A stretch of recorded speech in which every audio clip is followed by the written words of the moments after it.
If I had a beard, like a costume beard thing, I thought of totally that. should have that on right now. You should.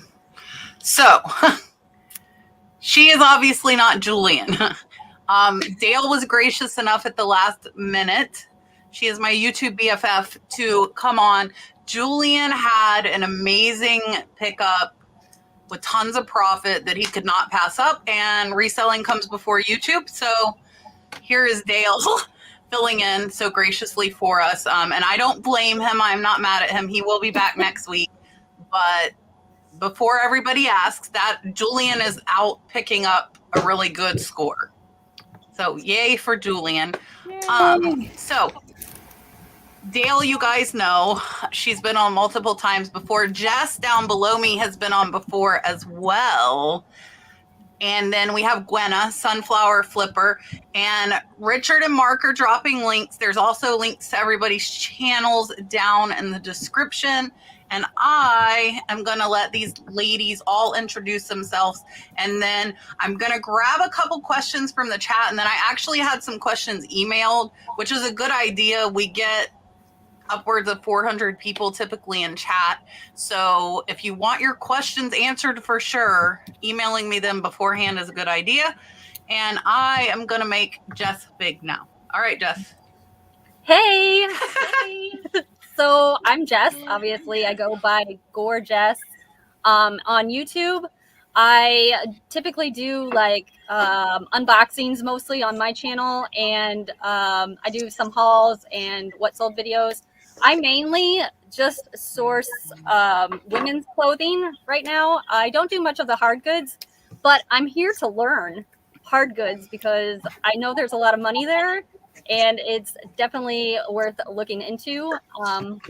But yeah, I'm a part-time reseller, and that's about it. Perfect. All right, Gwenna.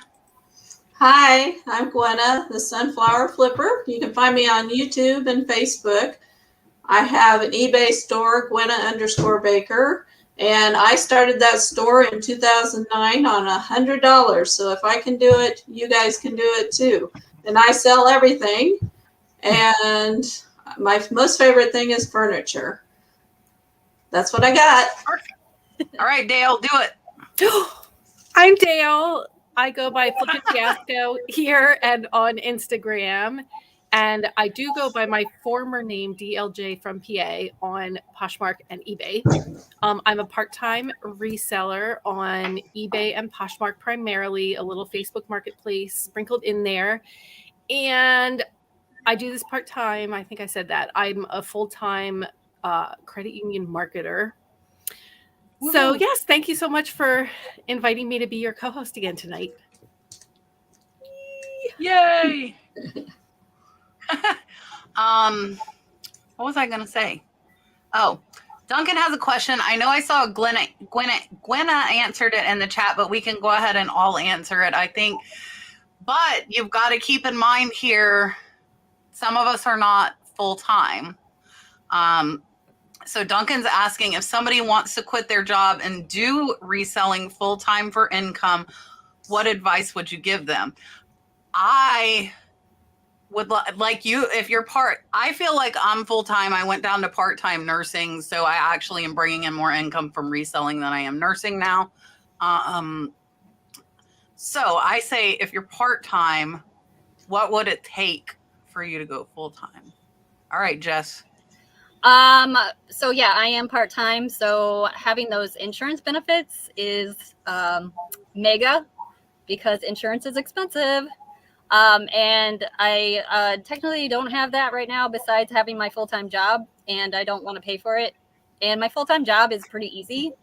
So, I mean, I work from home right now, and that's made it very easy to do my reselling business on the side. Perfect. I do my job full-time, eBay. And like I said, I started on $100. So if I can do it, you guys can do it. Now, one of the most important things is you have to have now some money set aside in your account, because the shipping comes out of that. So you're going to have that money sitting there. ready to ship your items, so that you don't. I at least keep $500 in there, or $1,000, or have some money sitting there for eBay to go out and get your shipping in when you ship your item. And also, insurance benefits is a great idea. Yeah, my husband works, so I have that there. So that is why I love my job. I can just do it anytime, and I love it. Yeah. So I would say you'd have to like know what income you need to get from reselling to decide, and know what it's going to take to make that level of income. Like for me, I mean, it's hard because if I wasn't working, then I would have more time to do reselling. But I also I know what it would take to match my full-time income. And I don't know if I have it in me to do that. So I like that I have this steady income. Like Jess said, I mean, my job is pretty easy. Like I'd rather not do it, but I like the income from it. So I like that. You have to decide if you're willing to take the risk and push yourself. And I know that for me, I like having that safety net of the steady stream of income. And then I love that reselling is like bonus money for me. Yeah. Yeah, I would say have a good chunk of change in the bank before you go to quit a job. And I have not, and I am not willing to quit my job. I went part-time, but I still have benefits through work. I can get benefits with part-time. And I also am in a position where I can get it. Like if I needed to work 60 hours this week, I could with no problem at all. As a nurse, I can pick up as much overtime as I want. So if my sales were slow, I have that to fall back on if needed. And I think that is a good security net for me. But I think, and I have followed Dave Ramsey, not religiously, but I've followed Dave Ramsey quite a bit. And like the whole 3 to 6 months of income in the bank, I think would be a really smart thing. And like Dale said, you need to figure out like how much you're making at your regular job or what you need to maintain your household before you do it. And Gwenna said, and I think a lot of full-time resellers are lucky enough to have spouses that provide benefits for them. Like my husband stays home, so the benefits are through me. So I don't have that. Otherwise I probably would have jumped ship a long time ago. But I like the comment from it's scary. From Polly B. Picker. He says the general consensus of other resellers I found is to consistently hit your required income for 3 months prior to quitting. Yeah.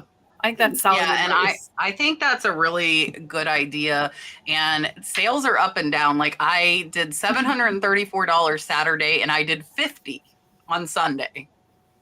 So, but my average is $250. So between those 2 days, I made $800, and I actually, I'm over that $250 point. But you can't be able to ride that. It's not always going to be there. There are waves. It is a roller coaster. Duncan asks us every week.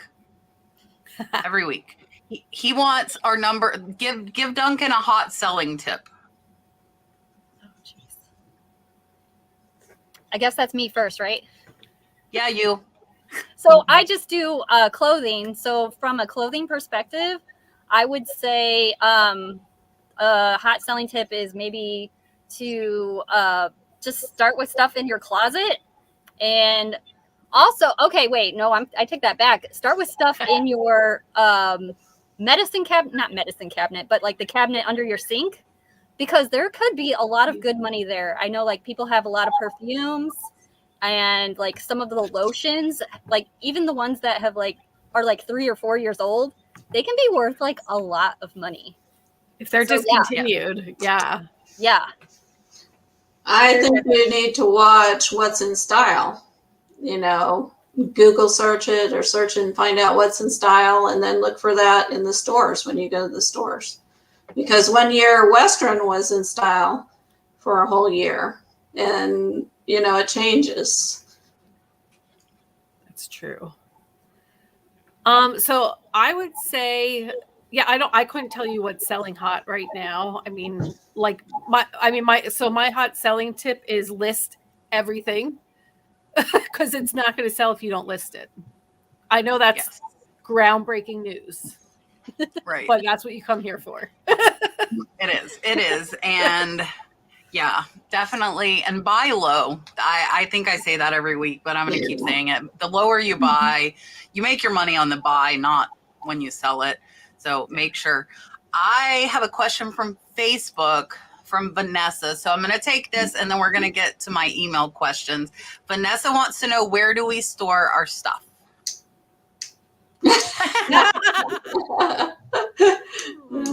My stuff is actually in my unfinished part of the basement, which I actually made into an eBay room specifically for eBay and Poshmark. And then I just have everything in bins very nicely. They're labeled A, B, C, D, and so forth. And so that way I can easily find things when they sell and I'm not like all over the place. Mine is stored in my unfinished basement part also. And what I have is tubs, and they have shirts or shoes, and they have a number on them. And that number goes into my listing. So all I have to do when I sell it is look at that number, and my listing goes straight to it and find the item. Because if you don't have it organized, you can spend an hour looking for something. So you have to be very organized. And when I list, you can see behind me here, I bring up so much stuff and list it, and then it goes downstairs, and then I bring up some more.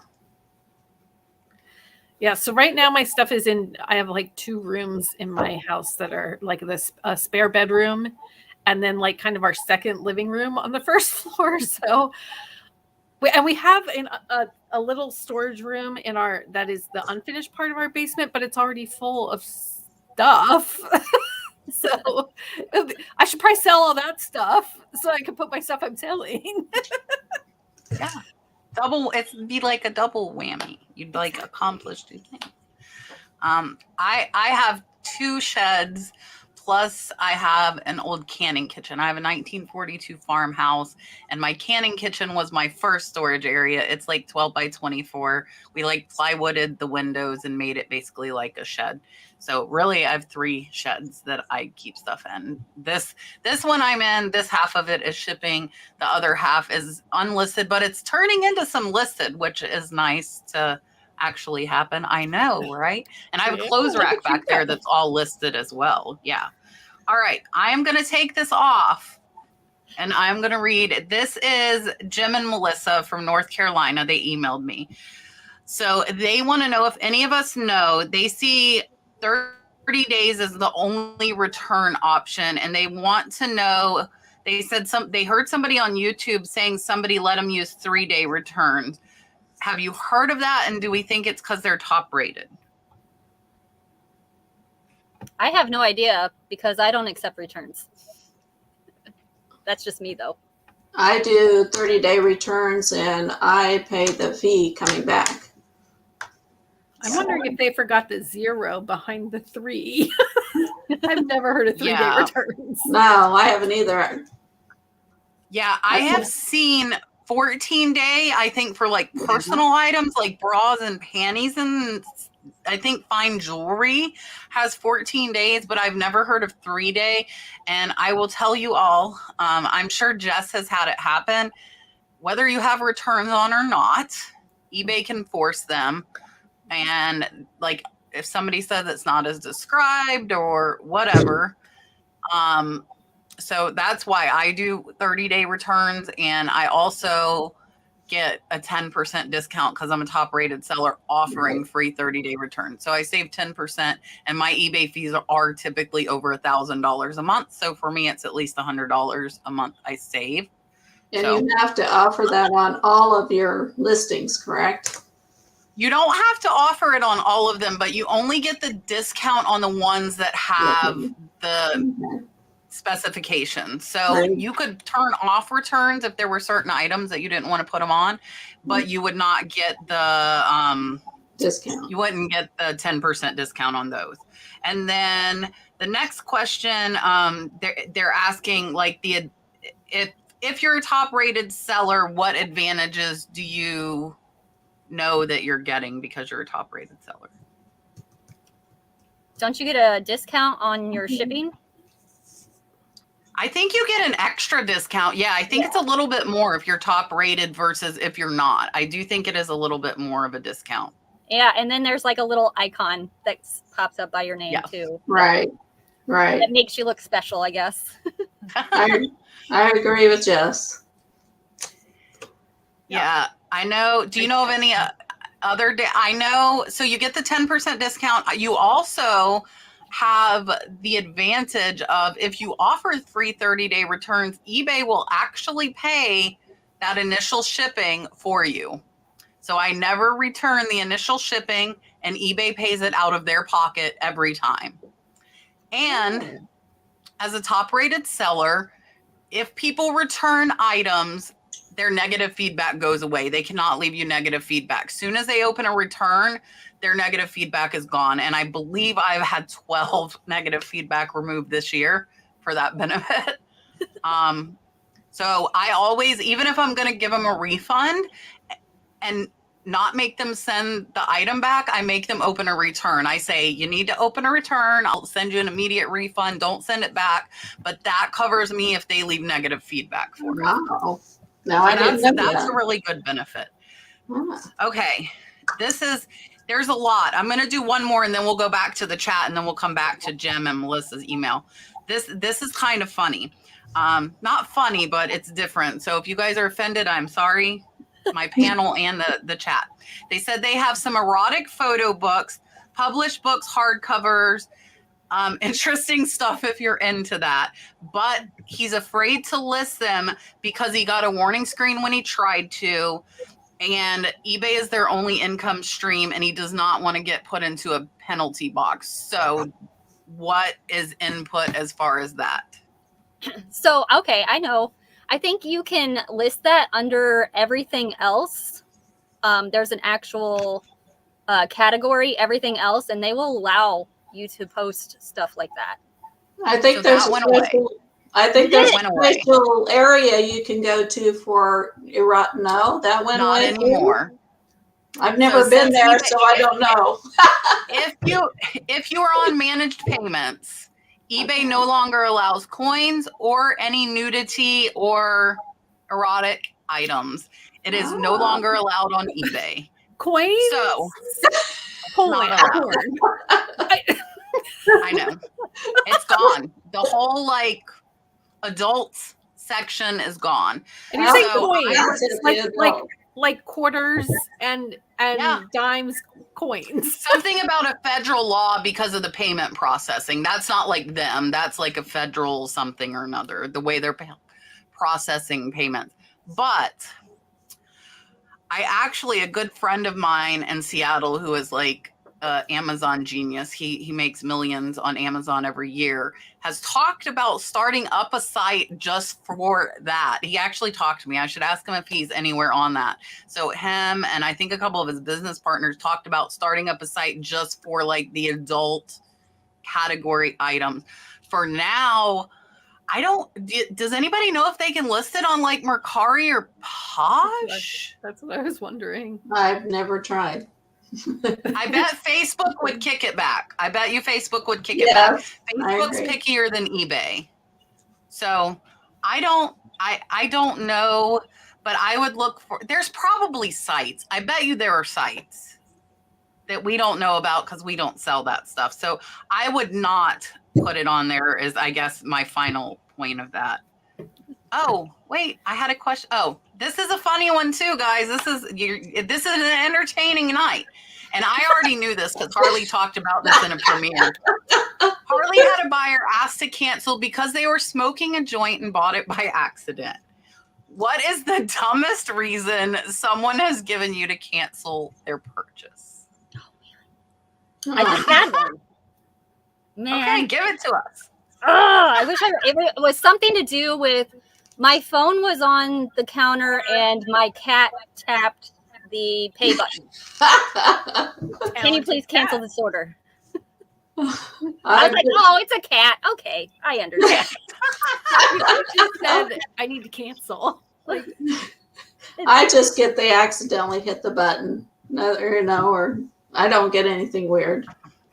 I don't think I've had anything really interesting. I'm sad. I want a good story. I don't think I have either, so we're even. I don't think I've Okay. had anything fun like that. I would have to cancel just for like the most creative answer, right? Like, yeah, right. Instead of a note, yeah. just like the nerve of typing that out, right? Yeah. Like, okay. Jess is looking for it. Look, she's hunting. Can't find it. Yeah. I'm not. Hair gonna do tree it. finds. I have limited space. What small items sell for high profit? Well, there's some clothing brands that can sell for high profit. But you have to do your research. I'd say jewelry. That's what I Small. was going to say. Yeah. Jewelry. Yeah. And clothes do go down real small as you Yes. fold them down. Kat's going to show off some So jewelry. I agree with the jewelry. Brooches especially, 20, 25, 30 bucks. I know that's not big money. You can find big money in brooches worth hundreds of dollars. But like this, can you see it? Is a little halcyon days, and this is listed at $100. Do you see how little it is? Yeah. Wow. Trinket boxes, guys. Trinket boxes, jewelry, brooches. I'm trying to think. Pens. If you could find pens, like I just sold the Mont Blanc pen for $75 yesterday. You tend like handkerchiefs too. They're not high profit. It's not, you can find some in almost every category that's high profit, but like I love like listen, me and Jess, okay, Jess had a ton of scarves and Jess like lots them up and then I sell them individually for what she gets for a lot. Yeah. And now I'm doing handkerchiefs and actually one sold within an hour of listing it tonight. Only for $5, but I got 30 for free. So even if I get $5 each, that's $150 for free, right? Like, the old nylon scarves that the women used to wear, they go for big money. Yeah. I remember my grandma wearing those. Yes. Yeah, like over her hair after she got a perm. Yeah. Yeah. Now I sold the costume jewelry once I got for thousands of dollars. It was costume jewelry, and I bought it for $5 at a garage sale. Thousands? Yeah, I love. Yeah. What kind was it? Do you remember? It was like Chinese. It was a dragon, and it was the brooch. Remember my things? My $300 things? Yeah. The Chinese, the kingfisher feathers that I sold for $300. I sold 2 of them. Do you remember, Dale? No, I don't remember that. I'll go get one in a minute. Here, I think this is mainly directed towards Miss Gwenna, and then I'm going to hide and go get that so you guys don't see my butt. So Miss Gwenna, they want to know what kind of furniture do you sell? I love to sell furniture. I sell footstools. End tables go for big money. Plant stands. They have plant stands that you can unscrew so that you can take them down, and they're flat when you ship them. So they've got like a 3-layer plant stand, and they unscrew. Each layer does, and so they go in a little box, so it doesn't cost much. But end table. I was going to ask about the shipping. I could do FedEx for the furniture. Yeah, but I do a lot of furniture, and that's where I get my biggest money. Ooh, cool. Yes. So I sold 2 of these for $300 a piece. I paid less than 5. I still have 8 left, and I'm okay with them sitting here. They can sit here. Do you see how it's bouncing? It's cute. But I already sold 2 at over $300. So with the jewelry, I didn't know what they were. I got them in a lot. That was a lucky find. That wasn't like me purposefully buying those things. I had no clue. I'm not going to claim to have had a clue. And that's how I get a lot of my stuff is lucky in those lots. And I just research, I research what I have to make sure I price it good. All right. I'm going to take Heather off. We're going to grab a couple more of Jim's questions and then we'll go back to the chat. He says, and it's Jim and Melissa. It's Jim that writes me, I think. Easy pricing. Is it available on the smartphone? We haven't seen it on any of the laptop screens. I don't know what that is. No. I feel I get prompted after, as I publish the listing, then it says like, do you want to like pick easy pricing? And I don't get it because I list so much they know I don't want it. And I would say I think it should not be available anywhere. Do not use it. Do not use it because eBay is comparing your item to who knows what. Have you seen the similar stuff that eBay thinks are the same and they're not? Your stuff might be worth way more, or it might be worth way less, and you're end up over or underpricing it. I say don't use it. I thought this was where like it'll like every time it relists your item, it'll like subtract 5% or something. I don't know. I thought it was like the comp, like where it would recommend a price. We're not being if somebody. So I'm going to tell you guys, I just found this out right before we came on. I was thinking of this because I was like, if anybody comments, then. So Dale, listen, StreamYard just came out with teams. So like I could assign like Dale and Julian as part of my team, and they can actually click the comments like I can and help me with the show, which is very useful when you have 400 people in chat. Yeah. So, that just came out today, but there's only one person for free and then you have to pay, but it might be worth it because like if somebody else, I'm still sitting on 811 on my chat, guys. I have to wait and look for the question, but my other people can see like more recent comments because they're not stopping. So hopefully we will enact that. Okay. Richard and Mark, get my worth point link ready. That's all I'm going to say. What are the best sites for comps for comps and identifying signatures on art? Jess said, no, don't ask me. She's like, come out.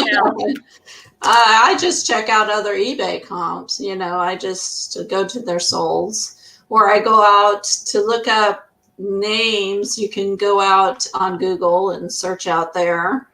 Or do an image search. Right. Yes. You can explain what an image search is. Maybe people don't know. Yeah, and I was going to say Google Lens for sure. Right. It's hard to identify those signatures. I have found out who the artist is by the picture because a lot of artists do the same type of like painting or picture, and it will pop it up and then I see like the name. I am 110% a Worth Point fan. That's why I told the guys to get my link ready. I am an ambassador for Worth Point, and I use Worth Point multiple times a day because Worth Point has 10 years of eBay history. So if you use, what's that thing called? What's it called on eBay? The thing you can use free. Oh, Therapy? Yeah. Terapeak only holds a year. And like these, you might see some on eBay for like $60, but then if I go look on Worth Point and can find one more like mine that sells for $300, that $29 a month subscription just made me $200 on one item. So I have made hundreds and hundreds of dollars using Worth Point. And I probably say I do every month because like Swarovski ornaments, you can also see the trend. I'll tell you, I'm bidding on some very, very high dollar items, and I'm talking about I'm going to pay $200 to $300 per item. And Worth Point is what I'm using to get comps, and I see trends like what it sold for, like actually it had some from 2008, so it's going back more than 10 years. And I saw this item going for $200, but in 2020 it went for $1,200. So you can kind of see, and sometimes it goes the opposite way. Sometimes it decreases in value. So I'm a big Worth Point fan and have a friend. Dale has helped me a lot with signatures on jewelry where she read them and I couldn't. Dagny, Flying Pig Thrifts in the chat is like the pro at like pottery signatures. If you can find a friend that can read those signatures or post them like Jocelyn Crazy Lamp Ladies group, it's for identifying things. That's a great free tool as well to use. And somebody's probably, you've got thousands and thousands of people in that group, chances are somebody's going to know what it is. And I've struggled over jewelry marks and posted in Texas Gal Treasures Facebook group. Oh, Margaret's, and yeah. Like minutes later, somebody will say it's, this is it. And they also have files that have like A to Z. Actually, it goes A to L and then like L to Z because they have so many marks. But sometimes you can't even tell, like, I don't even know what letter this starts with. Like, I don't even know where to look. So I've like studied those PDF documents that they have just to start to get myself familiar with the marks. Yeah. I love jewelry. So. And Dell was right about, I'm a photographer and you can put your picture in. And yeah. So you can see there you found it. Of my dog. Right, this is in Google Photos. You hit this. Dale, you're really blurry. Is she blurry to y'all? Yes. Oh, it looks so good on my end. You're super blurry. I'm trying to show. But yeah, it's like a little square, like a dotted edge square that you hit that button on Google Photos. That's when we say, and it pulls it up. I do think some people don't know when you say Google Lens because it's not like it's labeled Google Lens in the Google Photos app. I'm trying. I don't know. I'm going to read this, but I'm not. I didn't read it prior. It says reserve price for auctions is 7.5% up front. Is it eBay or me that needs to get hit with a clue bat? They define it as being useful for high value items. So they're saying for high value auction items, they're making them pay 7.5% up front. But 7.5% of an item I'd like to start at $5,000 is insane. I agree. I did not know that. I don't know if anybody's a big auction person. I don't put $5,000 items up on auction typically. So does anybody else know about that? I think that's ridiculous. Never heard of it. I don't do auctions. Yeah, I just did my one, but it was $75. All right. This is definitely an opinion thing. Miss Harley wants to know, what do you use to print your labels? I read good and bad for everything. I have the Dymo 4XL. I love it. I know there has been a lot of people that said they don't like it, but I've never, ever had any issues. And then you don't have to buy their labels. You can go on eBay and buy generic labels for like super cheap. So if you do buy a Dymo, just know that you don't have to buy their labels because they have super expensive labels. I still do it the old-fashioned way with the printer. I have a Rollo printer. I freaking love it. Like if that was probably the first thing that I like really invested in that I was like totally worth it. It is. And I'm a Dymo 4XL like Jess as well. I haven't had any issues with my Dymo either, and I bought it used on Facebook Marketplace. I always tell people look locally because, like, if somebody was reselling and quit, and you can find whatever, a Zebra, a Rollo, or a Dymo used on Marketplace cheap, then buy it. I bought Julian his for $80. I got tired of seeing him tape stuff on, and I bought it and just mailed it to him. But here in Florida, it rains all the time. So if I use like a regular printer, that would run and my labels would not be readable. So having the Dymo and it not running and being thermal is, in the summer, it's raining almost every day. So we're walking packages through the rain.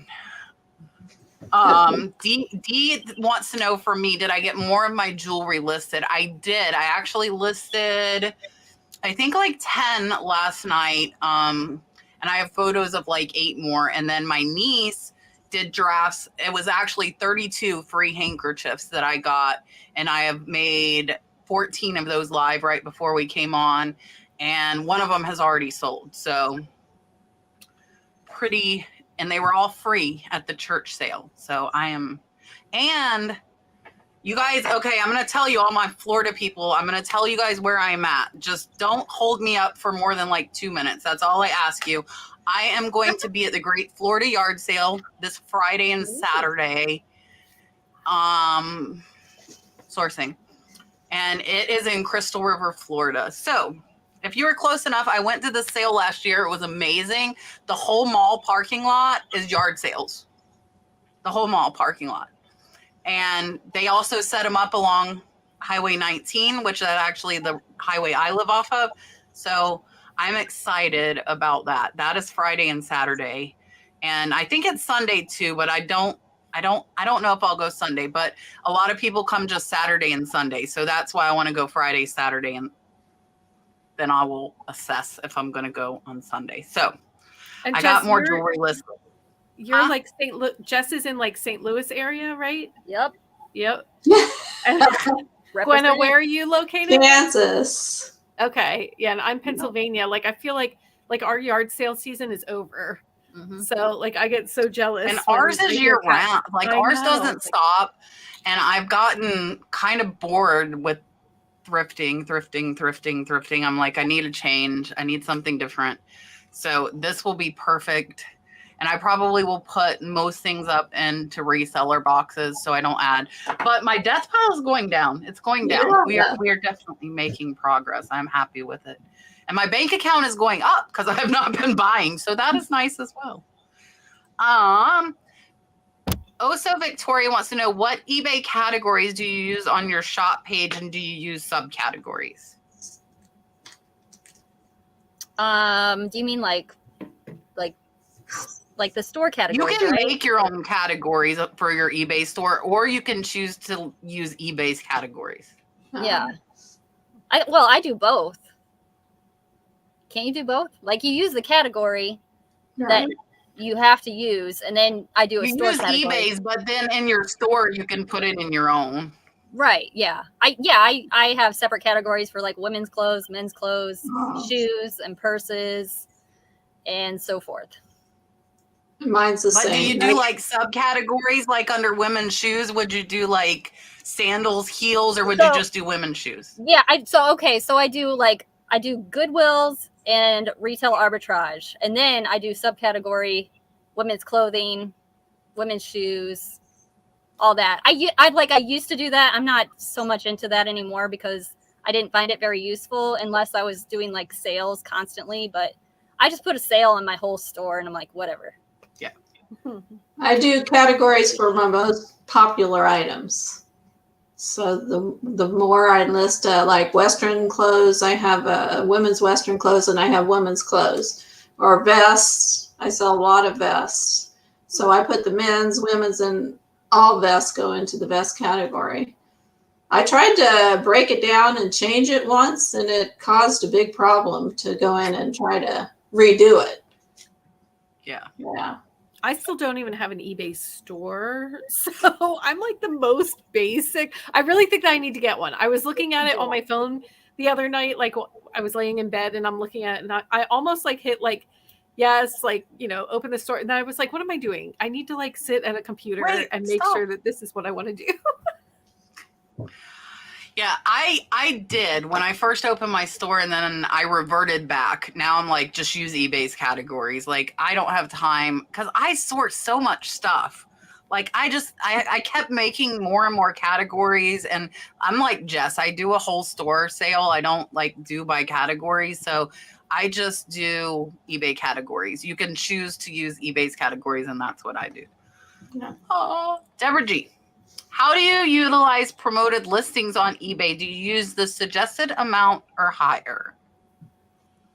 I really don't do promoted listings anymore. I didn't find it very useful, but I did only promote like at 2%. So maybe that's the reason why. So I do have a vintage store.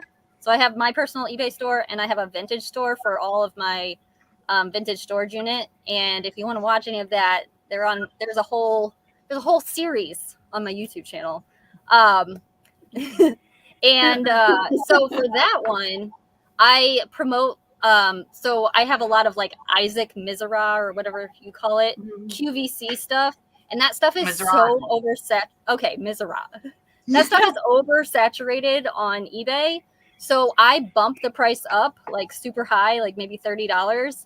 And then I put like 20% promoted so that my item was definitely at the top. So yeah, that's what I did on my vintage store. I don't use promoted listings now. I did try it. And when I went to stop using it, I had a hard time getting them to stop charging me. I had to call them several times to get them to stop. At that time, there were invoices. It's 30 days. 30 days is eBay's rule. So this went on even for if you turn off promoted and they buy it within 30 days after, then you would still get charged. Yeah, it charged me for like 3 months. And oh, gosh. Yes, finally, after a couple calls, they stopped. So that gave me a bad taste, so I quit using it.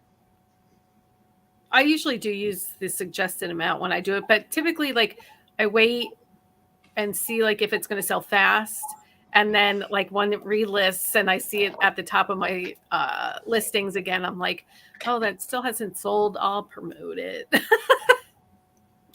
So I promote store wide. I promote trending plus 3%. So I promote high, but that's because I buy low. So I'm okay paying an extra 8% if it increases my sales. Yeah, but you guys got to remember, I have 3,600 items, but I buy typically at 10% or less of what I'm selling for. So like Poshmark's 20%, right? So eBay's average is 12. So I can add 8 on and I'm still at Poshmark fees, you know? So I do promote at that. And I will tell you guys, if you promote at 5% or higher, eBay pushes your listings out to Google. That is one of the benefits of promoted. So people that are looking on Google for items, if you're at 5% or higher, it will get pushed out to Google. It does take a month or two for it to kind of get into the system, but I think that helps. And then like jewelry. So Jess was saying like the Isaac Mizrahi, and I only know that because I bought a QVC palette, Jess. That's the only reason I know that. My jewelry, I was doing it like 20% for the same reason. There are a lot of overseas sellers, primarily China, that use the same keywords that we do and sell really cheap. So I would promote my jewelry at like 20% a lot of times. But when you buy jewelry boxes and you pay $1 for something you're selling for 20, you're okay with promoting at 20% because you're going to get more sales because you bought it so cheap. So I think you have to see what works for you. I will caution you, I decreased my promoted rate by a little too much, and eBay does not like that. And I learned that my views tanked, like even my organic views, because they slap you. So if you're going to lower your rate, I would suggest like tapering it off. Otherwise, I saw like, it was horrible. It was horrible. Yeah. Krause House, Sift, and Thrift. Do any of you sell on Poshmark? I don't get that many sales, and I think it's because I need to share my listings, which I don't do. Do you share your listings? Yeah. I'm a big Poshmark advocate. I'm selling most of my items on Poshmark right now, which seems pretty crazy since I've been on eBay for so long. Yeah, definitely share. I actually have a service that does my sharing for me because sharing is like the worst, and I hate taking time to do it. And, you know, most of the time you don't get sales from it anyway, but I definitely recommend if you have like over 250, maybe 500 listings to look into a sharing service because it's definitely worth it. How do I get this thing? I'm trying to get the link. Help. I put my code, but now I can't find the thing. That's Closet Assistant. How do I find it? Jess, is that what you use? I use Reseller Assistant. I use Closet Assistant. So I use a different one. I'm trying to get you guys my link and I can't find it. What were you going to say, Gwen? I sell on Poshmark too, but I take a lot of stuff that doesn't, if I have something that doesn't sell on eBay, it goes on Poshmark. And then if it doesn't sell on Poshmark, it goes in a garage sale. So by the time you never really lose money on anything you buy. But in Poshmark now, they have a little up in the corner, it's like a wrench. And if you click on that, then you can share faster than one at a time. It is faster. You're supposed to like, you have to tap them all the way down. Yeah. But It's I like mindlessly. Yeah, and you can put them on there, and they don't take any fees out till you sell it. So I like Poshmark too. Yeah.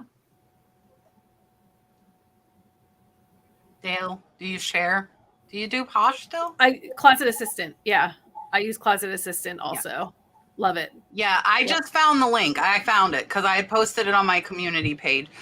I shared in the beginning of Poshmark, and then I was like, forget this. It's not worth the time that I'm spending. And now the bad thing is I still haven't shared my closet in 3 weeks because I forget to turn on Closet Assistant. You do actually have to hit the button to tell it to share items. So I pay for it and forget to use it. I should do it while we're sitting here. My husband gets mad when I set it to share on. I set it to share on Sundays when football's on, and it takes up the bandwidth. He's like, "What are you doing? I just asked for 4 hours on a Sunday. Can you give me that?" What helps me? I should probably do it on like a certain day of the week, at least like once a week. Do you do it every day, Jess, with yours? I don't even have to do anything. They do it for me. Like they share 4 times a day, 1,000 listings. And then it's automatic. Okay. I don't have to press a button. They just do it. Oh, maybe I should look at that one. Yeah. I might have to check it out. Another thing to share is I look up new people and other Posh people, and you share them. And if you share them, then that pulls more people in. It really builds you really fast. And if someone shares my item, I share just 1 or 2 of theirs. I don't have time to share like a whole closet like they do. Yeah, that's what I used to do, like 1 or 2 I would do. Yeah. I don't do it at all anymore. Okay, Tiffany, I pulled up the rules for you. To become a top-rated seller, you have to have an eBay account that's active for at least 90 days. You have to have 100 or more transactions and $1,000 in sales in the last 12 months, and a defect rate less than or equal to 0.5%. And then you also cannot have a late shipment rate more than 3%. And tracking has to be uploaded for 95% of your sales. That's what you have to do to become a top-rated seller. It's not that much. It's not that much. And if you ship every day and offer free return, like it's not that hard. Miss Jane wants to know, when do you think you should actually start a store, and what is the biggest benefit for starting one? I think you should defer this question to Dale. Yeah, Dale, when should we start? Great question. Great question. Your monthly fee, you get a discount on a monthly fee with the store. Yeah. Are you still waiting for me to answer? No, I'm waiting for Dale. Yeah. You tell me, Kat. You tell me, Kat. You should have started when you have over 250 listings is what I typically tell people, because you can get 250 listings for free. So take your free ones. But if you're over that 250 mark, then you need to look at least a basic store. I have the premium, which is $59.99 a month. The nice thing with that is you get a free shipping coupon. So I get $50 per quarter in shipping supplies.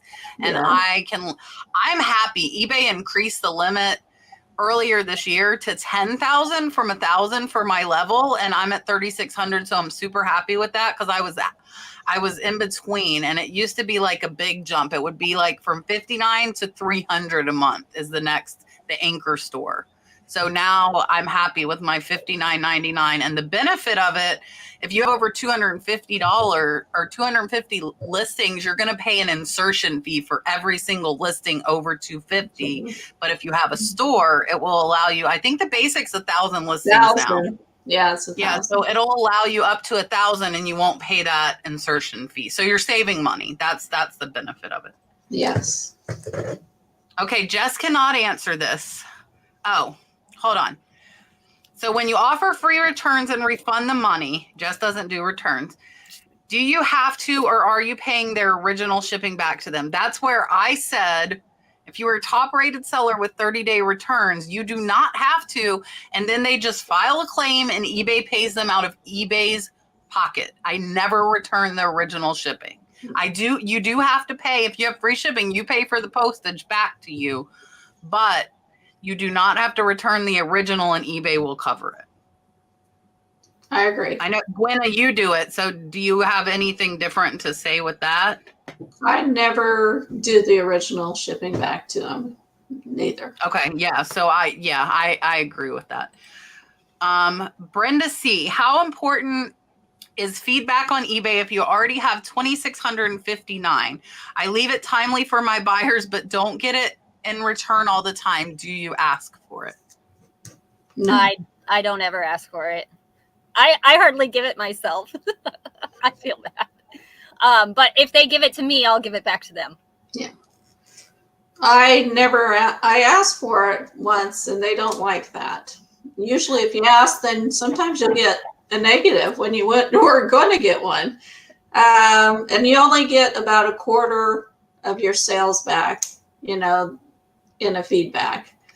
So I automatically, when I ship it, I go in and give them a positive feedback right away. Some people wait till they get the feedback first and then give it, but I don't. I do it right away.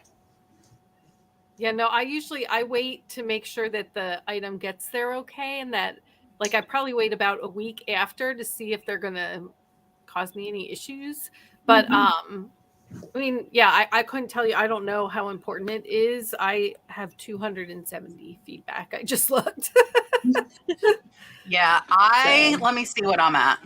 What am I at? Comparatively speaking, you heard how much Kat has listed. I have 364 active listings on eBay right now. Yeah, I have 3,346 feedback. I have auto set up, so as soon as they pay, it automatically leaves feedback for them, no matter how pain in the butt they are, because you're not allowed to leave negative anymore. I remember when you could leave negative and tell other sellers what a crappy buyer they were, and I like that a lot better than not being able to. But eBay took that right away from us. I do not ask for it, and I have sold, I sell 300 to 400 items a month, and I might get 50, like Gwenna said, probably 20 to 25%. I never ask for it, just for the reason Gwenna said, they might have been pissed about it, and you go ask them, and now you just reminded them. Yeah.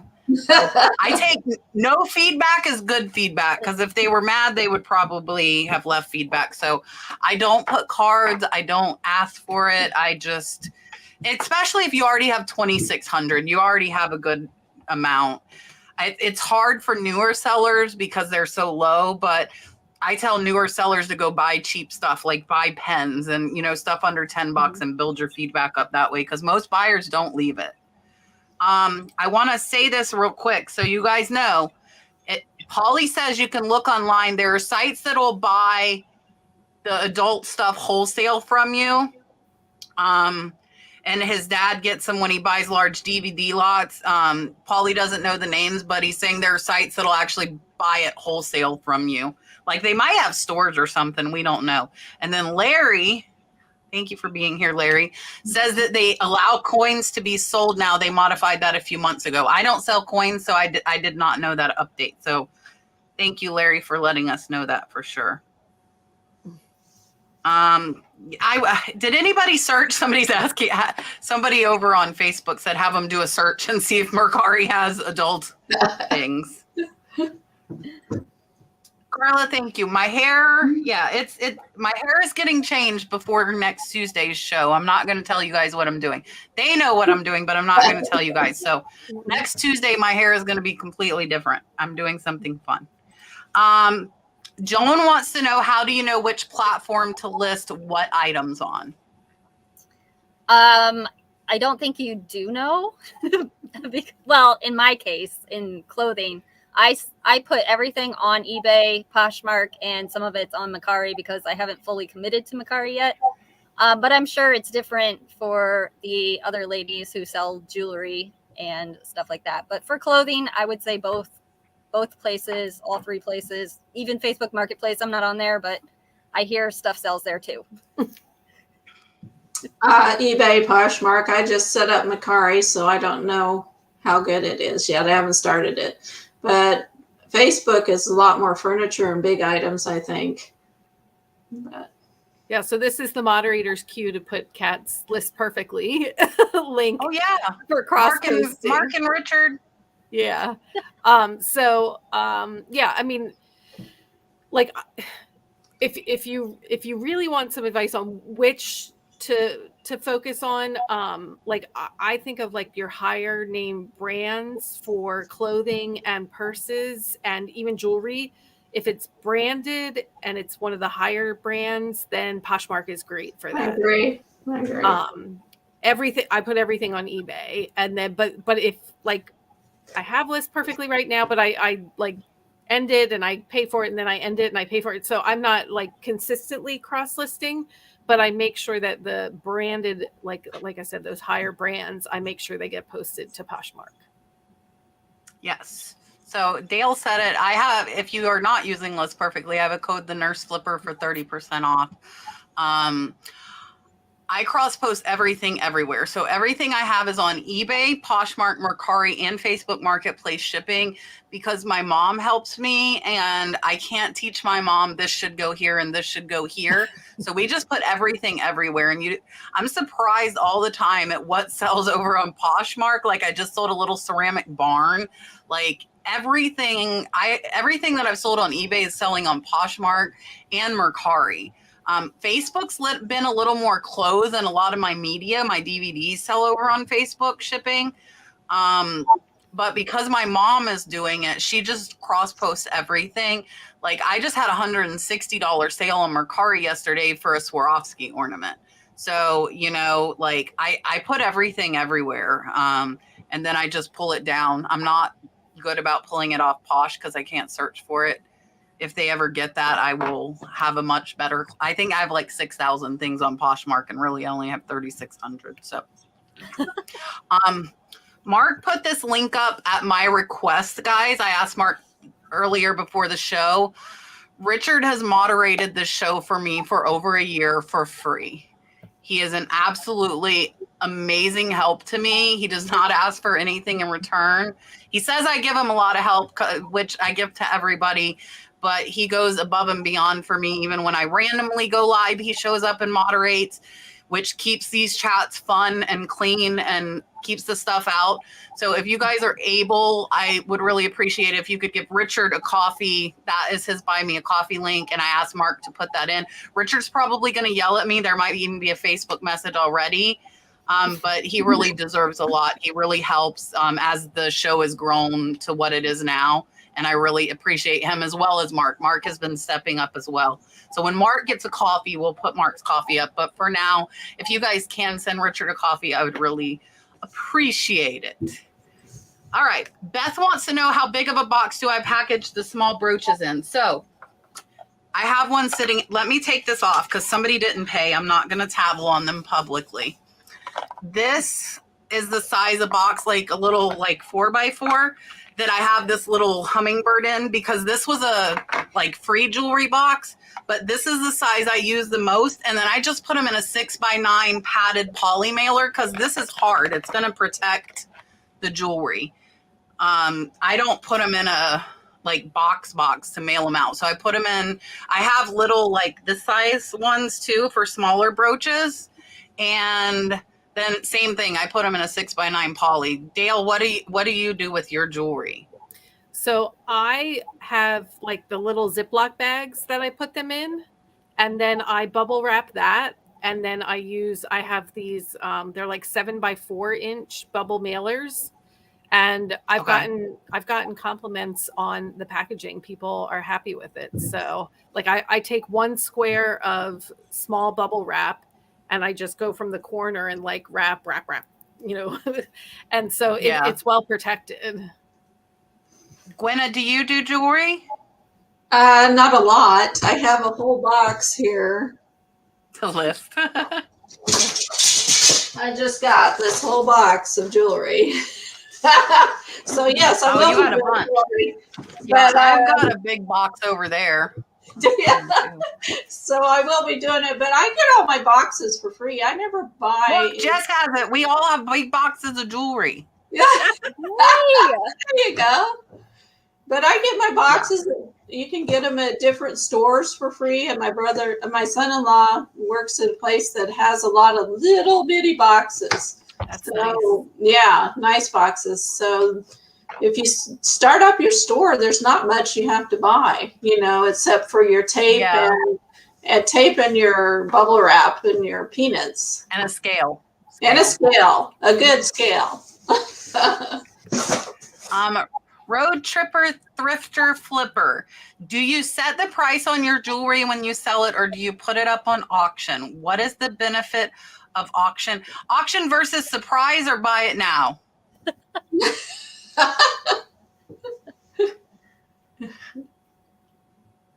Is this Gwenna, have you done enough? Because Jess, you're not doing jewelry, right? I mean, I have some vintage jewelry, but how do you do buy it now or auction? I only do buy it now, and I research what the prices are. So I just, that's how I price it. I don't do auctions ever.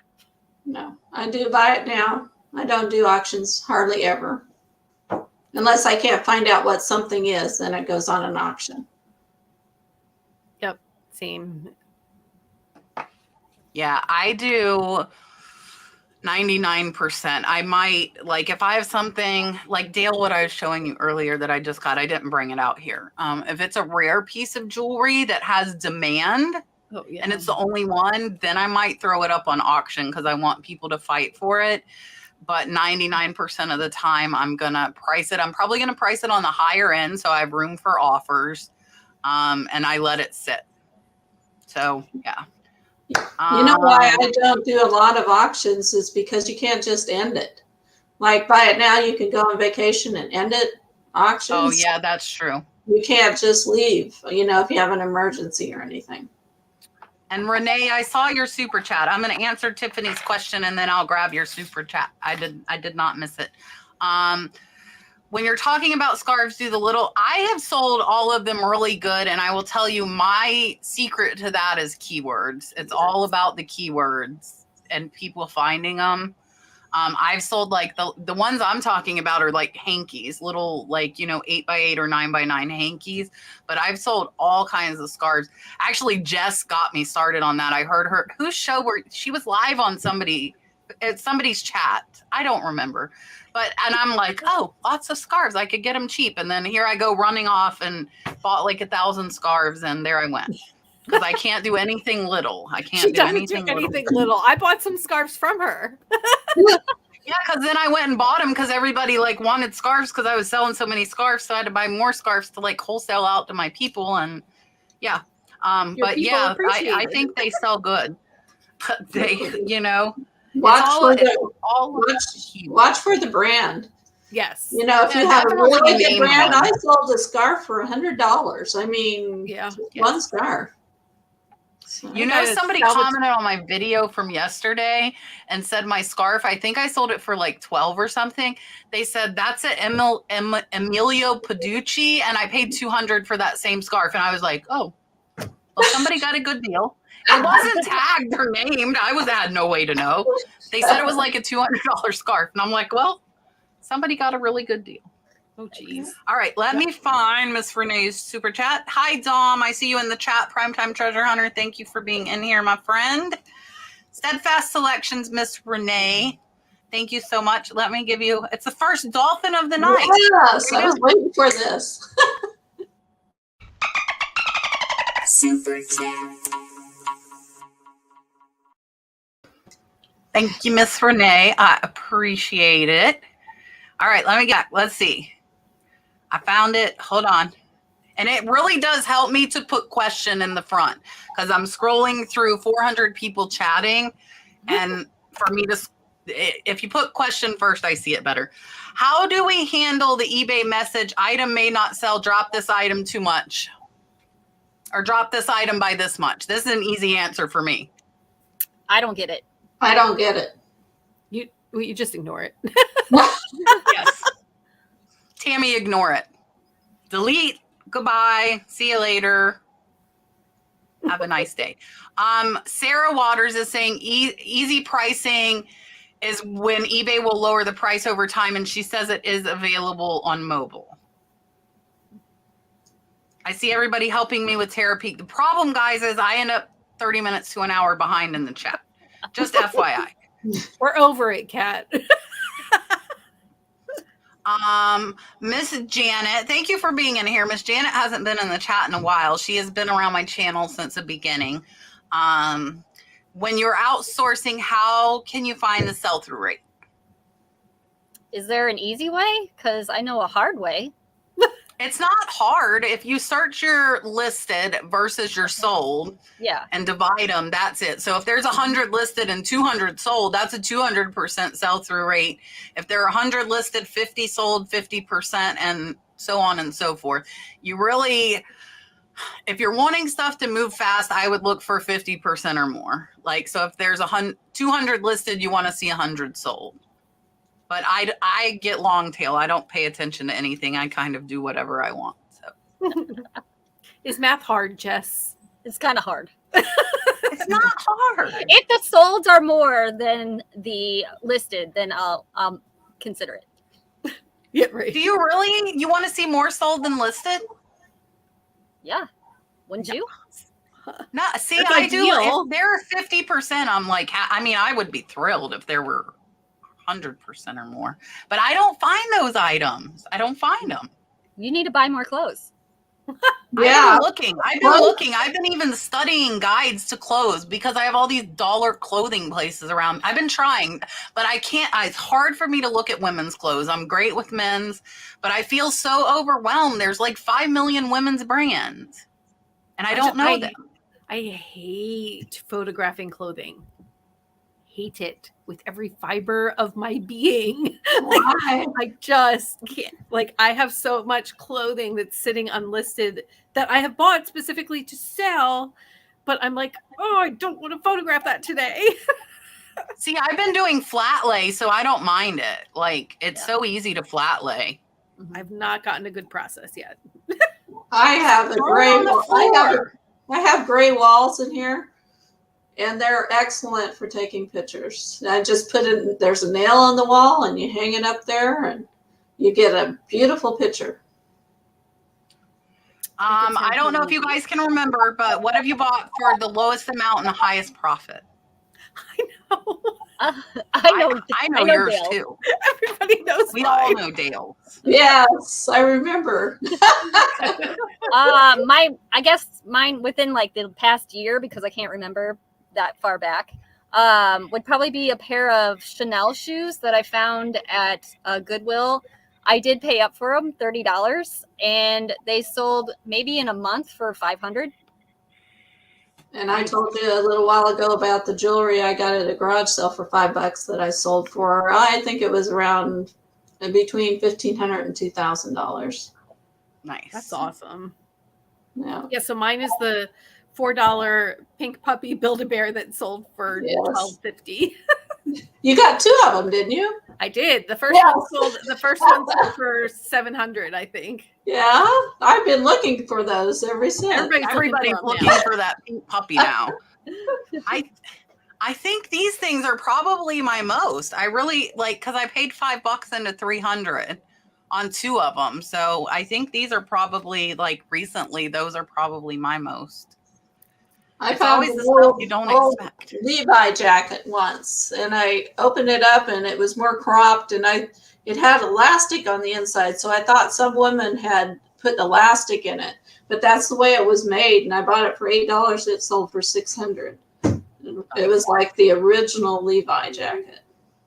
Yeah, so if you find the big E Levi's, they're money. Can you handwrite the addresses, and what do you put for the return address? So if you print labels from eBay, you could not handwrite it. It would come out on the label. So you could handwrite it and bring it to the post office, and then you would have to manually type in the tracking number to be in compliance with eBay, but you're missing a 20 to 30% discount on your shipping by not printing it out. The return address is automatically going to be your return address. Because of my YouTube channel, have a P.O. box. I started that over almost 2 years ago. So my return address is my P.O. box on everything. And they know us. So like we walk in to drop boxes off and they like hand us back whatever's in my P.O. box most of the time. It's a Dymo 4XL, Miss Vanessa. Miss Vanessa's over on Facebook. I have mine right here, but I'd have to unplug it to show you. Dymo 4, the number 4XL. Do you have yours, Jess? I see her reaching. Oh, okay, Jess, mine, I'm going to make you big. Show them the printer. Oh, geez. Oh, it's kind of dusty. There you go. That's funny. Look at that. Go, Vanna. I wonder if I can make... Can I make mine go? I'm going to unplug it because I'm not printing labels because I want to show you guys this. This is really funny. Not funny, but it's kind of cool. Oh, there went the plugs. Now I'm going to have to dive to get them. So mine has Richard's card from forever ago. Otnip Draw Flips is taped. Richard didn't know this. Richard, do you see? It's been taped to my Dymo for a very, very long time. Now I don't have the plugs. I'm going to have to dig, and I'm going to forget tomorrow that it's unplugged. And his name just rolls off your tongue. I cannot say that. How do you say it? Otnip Draw Flips. Yeah, I can't get that out. Just say Ford Pinto Flips backwards. I know that's what it is. Lulu But Fisher, you made it for alive. I was just filming a video today, and I said, I was talking about the Death Pile Destruction group on Facebook that we created, and I'm like, with Richard. Fab to find. The yard sale in Florida is the Great Florida Yard Sale, and it is at the Crystal River Mall Friday, Saturday, and Sunday. And I will be there.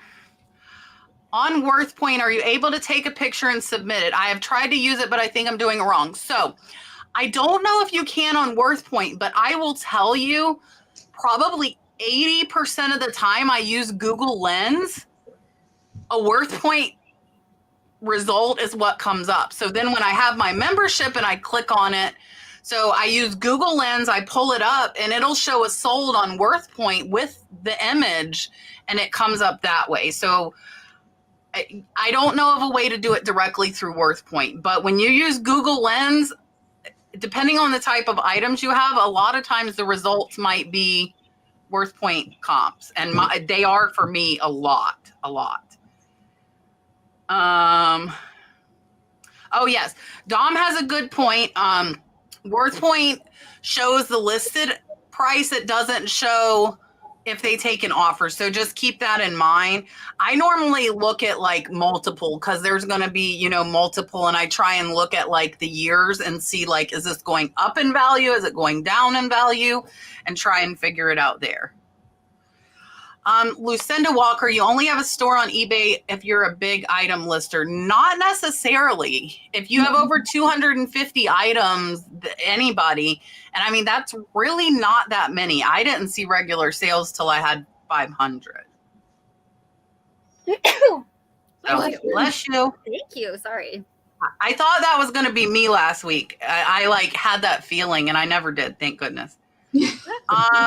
Kim wants to know, how much buffer do you add to your list price to allow for sales, offers, or promotions? I don't really have a percentage. I list higher than what I want. And then when people start watching items, I'm assuming you're talking eBay. Then I'll send out offers. I think she means anything really. Yeah. I send out offers every Friday. I'm not one of those people who send out offers every day. Because Friday is payday. So I assume people are going to want to spend their paychecks. So Friday, it's a good day, in my opinion, to send out offers. On clothes, I do about $10 above what I want. And then I'll drop down $8 or $10 and they like that. So that's what I do on clothes. Now, furniture, I go higher. Yeah. So. I would say same as Jess. I don't really have like a set price, but I do just like if the comps are say between like 45 and 65, I'm going to start at the 65. Yeah. Yeah, and I don't have a percent really either. And I do price up. I price up to put a sale on. So I price up like 25% and I put a sale on at 30. So I end up like 5% below the market because I want to come right underneath the average price. Now if there's one outlier that's really low, I'm not going to try and beat them. They can sell theirs first. I'm okay with that. But I typically, because I buy so low at that 10%, I send offers for 15% off of my sales price. But you got to figure my sales price is like really kind of a gimmick. It's only 5%, even though it says it's 30. And I send 15% off. I am going to highlight this. Larry said he loves Duncan's involvement in the Death Pile Destruction group. Duncan has been a lifesaver for me, I know. And also helping Dale and Richard, because I am so busy. Some days I don't even get to click in there, unfortunately. I would love to, but Duncan has been very, very involved. So I made Duncan an administrator and a group expert, and Duncan has been super helpful. So Duncan, thank you. Like, this is a community, guys, and there's so much going on. And as it grows, like, it takes a village. It takes a village to do all of this. Like, I need a lot of help, and I really appreciate the people that help me. For sure. Lucinda, yes. If you promote it 5% or higher, it will go to Google via eBay. Cynthia, I'm assuming you just heard. We use Dymo 4XL because it does the 4x6 labels. So the only... Vintage is asking, why do we have to add the tracking when you purchase this shipping label on eBay? You don't. But the only time you do is if somebody claims they didn't get it, and it's absolutely ridiculous because eBay already has it in their system, and they will still make you put it in to prove that you shipped it. Why? Yeah. I don't know, but they do. But unless somebody claims that they didn't get it, you should not have to enter it. You shouldn't have to enter it again. That's your proof you did 1 day shipping. If you have 1 day shipping, that's your proof you shipped it. Yes. Gina asked, as far as my community, I would like to subscribe, but I'm in Canada. Can I still join? Yes. I think I have people from Ireland, from the UK. Whether you're talking about my memberships or you're talking about our Facebook group, we have people from all over the world in both. I would love to have somebody in my $9.99 sourcing membership from Canada because there are friggin' amazing auctions in Canada. And I have a lot of New York members that, like, when we search for them, Canada comes up and we're like, oh, it's in Canada. So I would have a ball if somebody in Canada joined the sourcing one, because I've seen a lot of amazing stuff in Canada for cheap. But that shipping. Rebecca wants to know if we still get ad revenue if you skip the ad. I think we do. I think we do. I don't know. I thought you had to watch the whole thing to get more revenue, but you still get probably something. get more maybe if you watch the whole thing. That's what I think. I don't see ads. I do YouTube Premium for $9.99 a month, so I never see any ads, and I absolutely love it. Because you can also, like, I listen to it and can put it in my pocket and, like, it'll play like a music player, and it'll only do that with Premium. That's actually why I got Premium, because I like to shut my phone off. And, like, I use it as my radio in my car. And it kept shutting off. But with Premium, it does not shut off. But we get a percent of Premium. Like, so if a Premium member watches our channel, we get a little bit for that as well, which means they're not seeing commercials. We can see how much is from a Premium. I see another super chat from Miss Renee. I am going to grab that. I am not horribly behind. I'm only like 30 minutes behind tonight. That's not like awful. Let me grab Miss Renee. Keep sending me super chats. All right. She says her feedback has gone up 30+%. This is interesting, since using thank you stickers that included our goal is to earn your 5-star positive feedback. If an error, contact us before logging a negative. That is interesting. I'm going to give you a dolphin. Really. Super chat. I could see that's the whole, like, if you want somebody to do something, you tell them what to do. So I could see that a sticker on the box saying that. I will tell you that I got lotus seeds for me and Dolphin. I just called Dalton Dolphin. I got lotus seeds for me and Dalton to plant, and I taped like the color of it to like where I started the seeds, and where they put the color and variety, they put, please leave us 5-star feedback, and I don't think I did. I'm not gonna lie. Yeah. eBay requires signature confirmation at sales of $750 above. What is your cutoff? Do any of us use it for less than $750? No, I don't use it. Yeah, I haven't used shipping or the signature confirmation because just that can be a hassle as a buyer. But If I do they're not purchase home, like if they work Monday Yeah. through Friday, 8 to 5, that could be a pain in the butt for them. Yeah, but I do purchase the additional insurance. Yes, It's over Yeah, I do that. $100. Yes. Yeah, that's exactly what I do as well. I don't do the signature, but I had to do it on one of them. I had a sale over $750 that I had to do it on recently. But if eBay doesn't require it, I don't. But I do put the additional insurance. How many of us insert a thank you card? No. I do thank you stickers, but no card. Mm-hmm. I have Yeah, thank you stickers that I keep forgetting. They're right here. I got them at the thrift store for $2. Look, there's like a ton of them. So when Dalton is bored, I give them to Dalton and let him stick them all over all the boxes. That was super So cute, a the few- video that you had of him. Yeah, a few people have gotten boxes from, but only he doesn't want to do it all the time. It's not like his full-time job. It's only occasionally. Then I give him Back up, sheets Mom. of Not my full-time job. I will yeah, and he's add like, on, no more. I will add on Poshmark, when I get big bundles and people pay full price, I do add like a little extra gift, just because I think they're on Poshmark. I feel like they're expecting that more. Yes, I agree. Yeah. I agree. I think, yeah, I would agree with that. I don't do that, but I like, I always get the packages and I'm like, oh, I would never do that. Yeah, right? They like wrap it in tissue paper and it's so nice and it's got a Yeah, sticker on top. No. And I'm like, I bought some stuff from Becky Park on Poshmark. I bought from her on Poshmark.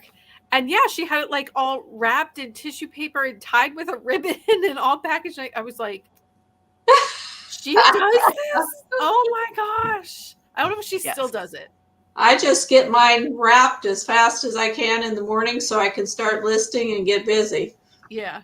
I'm more always like amazed. People are like, excellent shipping. And I'm like, because same thing, like it's getting covered in bubble wrap if it's breakable. If not, I'm like stuffing some paper around it just so it doesn't shake around. And that's I'm a very extent of my practical shipping. shipper. We're practical shippers. Very, very practical. I use a lot of tape on glass stuff.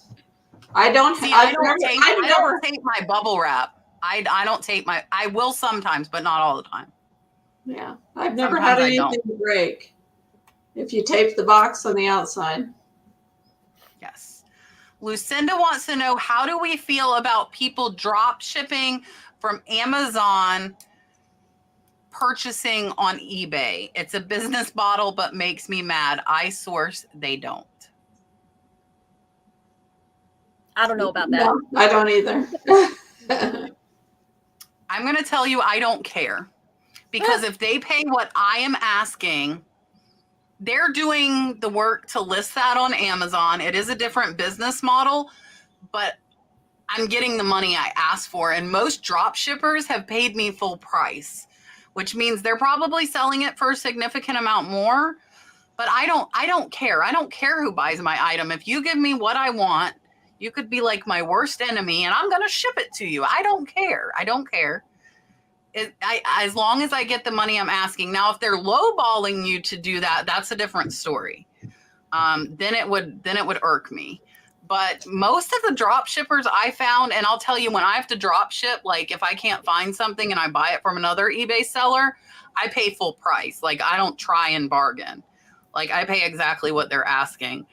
I've only had to do that like a few times over the last year, but if you're getting what you're asking, I don't see why you would be mad. That's just like a reseller buying it. Like, I don't care. Just like the thrift store shouldn't care if a reseller buys it. Like that would be like saying thrift stores are pissed at you because you're taking it and you're selling it for more.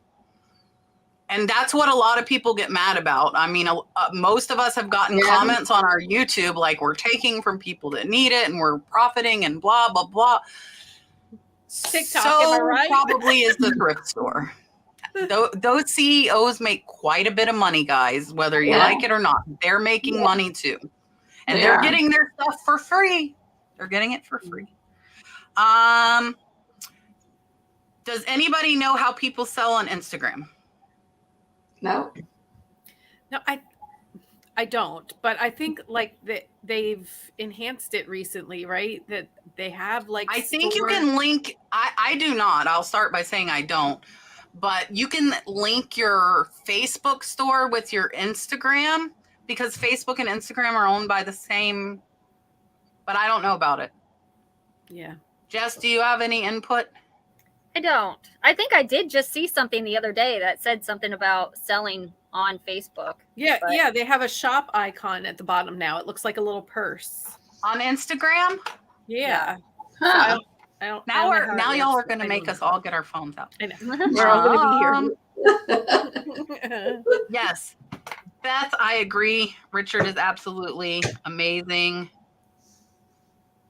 And Richard is writing me in capital letters with exclamations. So to those of you that sent him coffees, thank you so much. I appreciate it.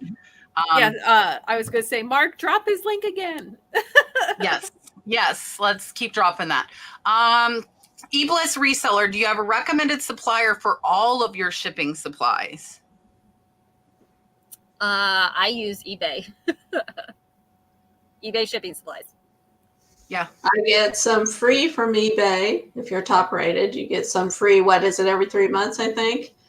And just if you have a store, you don't have to be top rated. As long as you have a store, not the cheapest level, like the second highest and above. And then someone close, I buy my bubbles and my wrap and I get it really cheap. And then I said I get my boxes for free.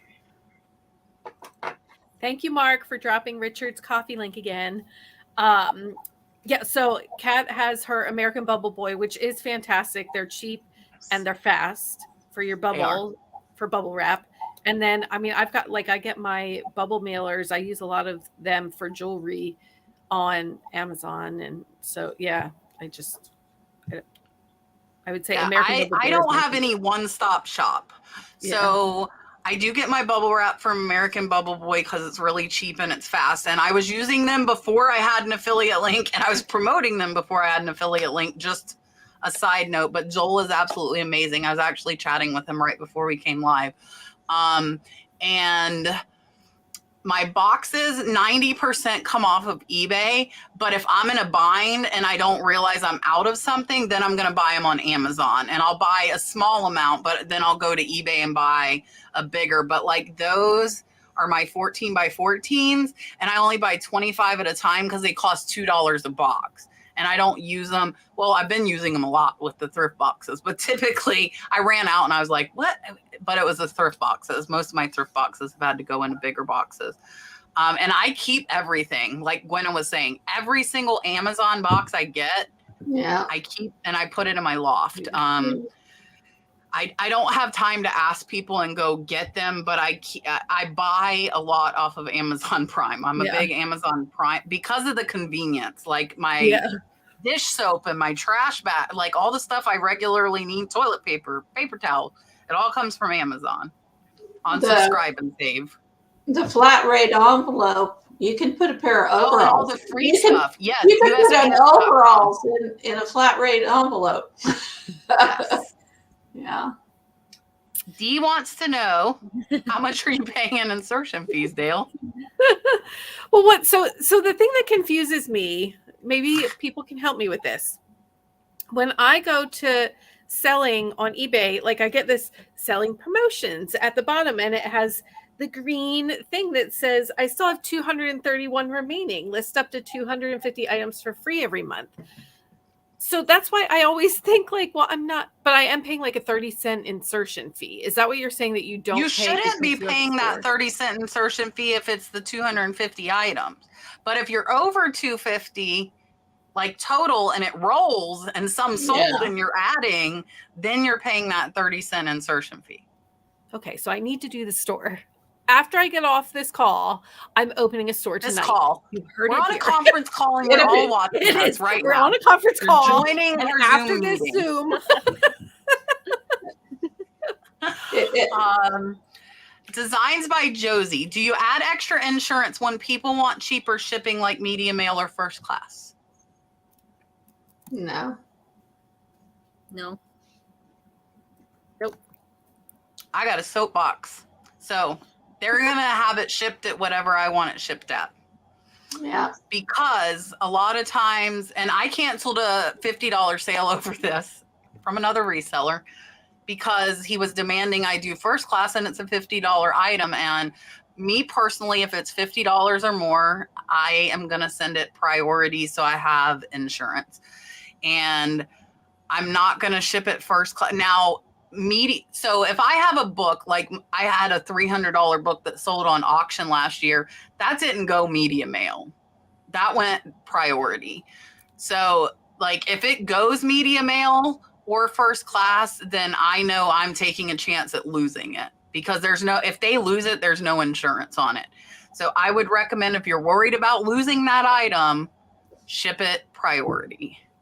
And I don't let anybody like strong arm me about shipping. You can go buy it from somebody else.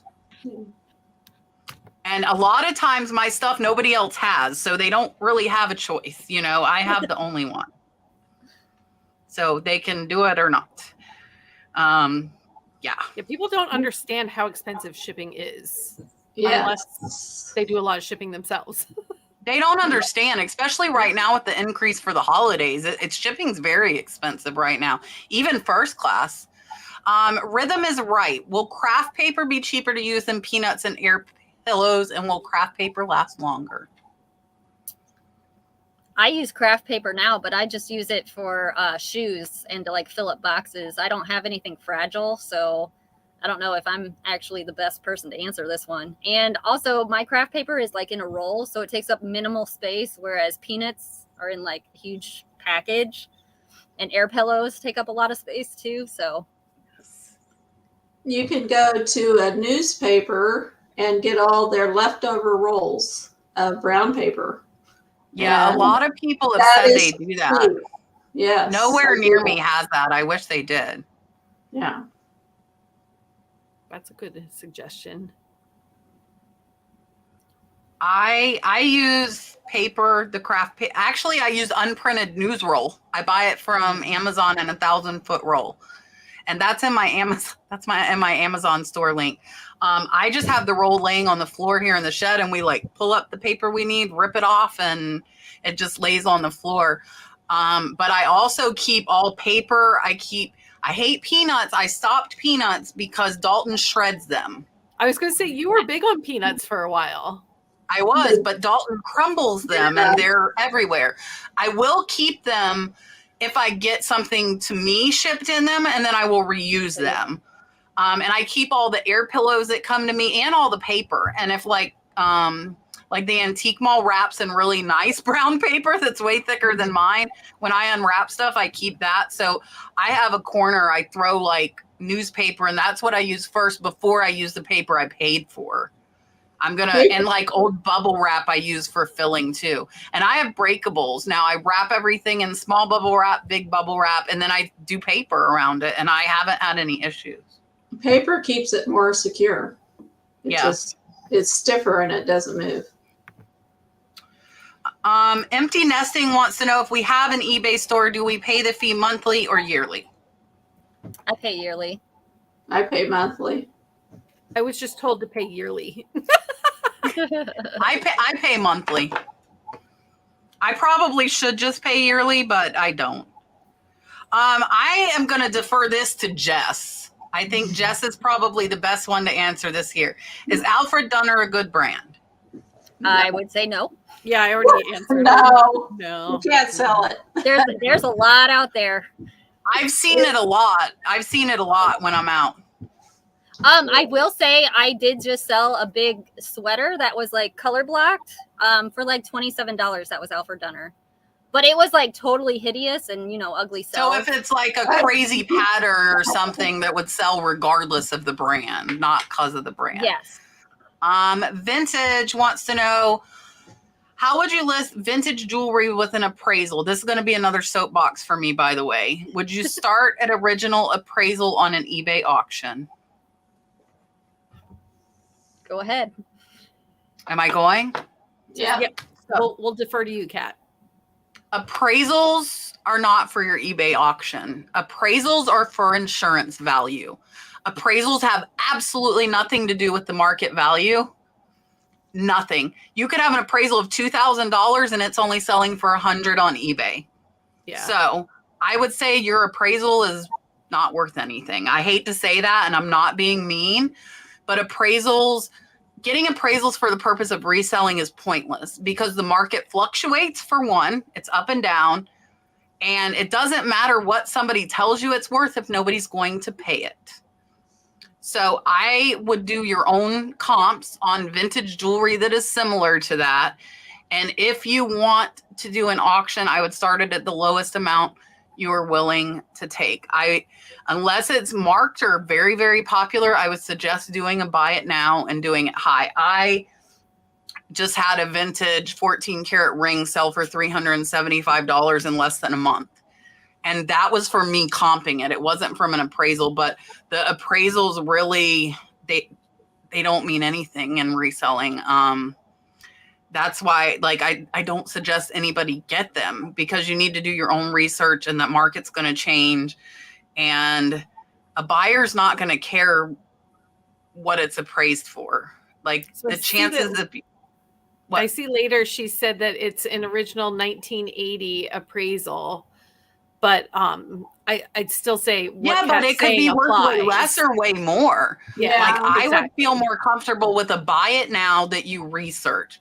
Julian has decided to come back from sourcing and join us in the chat. Does he want to come on? Does he want to tell us about his? He's fine. He's fine. He'll be back next chance tonight. Well, I didn't want him to rush. He's like, if you can get Dale to fill in, then he didn't have to rush. But he, if I couldn't, he was going to try and rush to come back on. Now, I sold something for someone that was Civil War. Well, I listed it for them, and I made them get an appraisal just to make sure it's authentic and real. And yeah, making sure it's real, but the dollar value, I would be curious, what did it appraise at and what did it sell at? Well, it didn't sell because it wasn't really it was worth more to her than it was to anyone else. And that's the thing. Yeah. It's worth what somebody's willing to pay. And that's kind of the bottom line. Does anybody know? I don't know the answer to this. Have any of us been to Hawaii? Are there thrift? I would think there are thrift stores everywhere, right? I don't know. Haven't been there. I follow somebody on TikTok who's from Hawaii, and she says there's thrift stores there. I mean, I've never seen anything that great, but you never know what you can find. Yeah, for sure.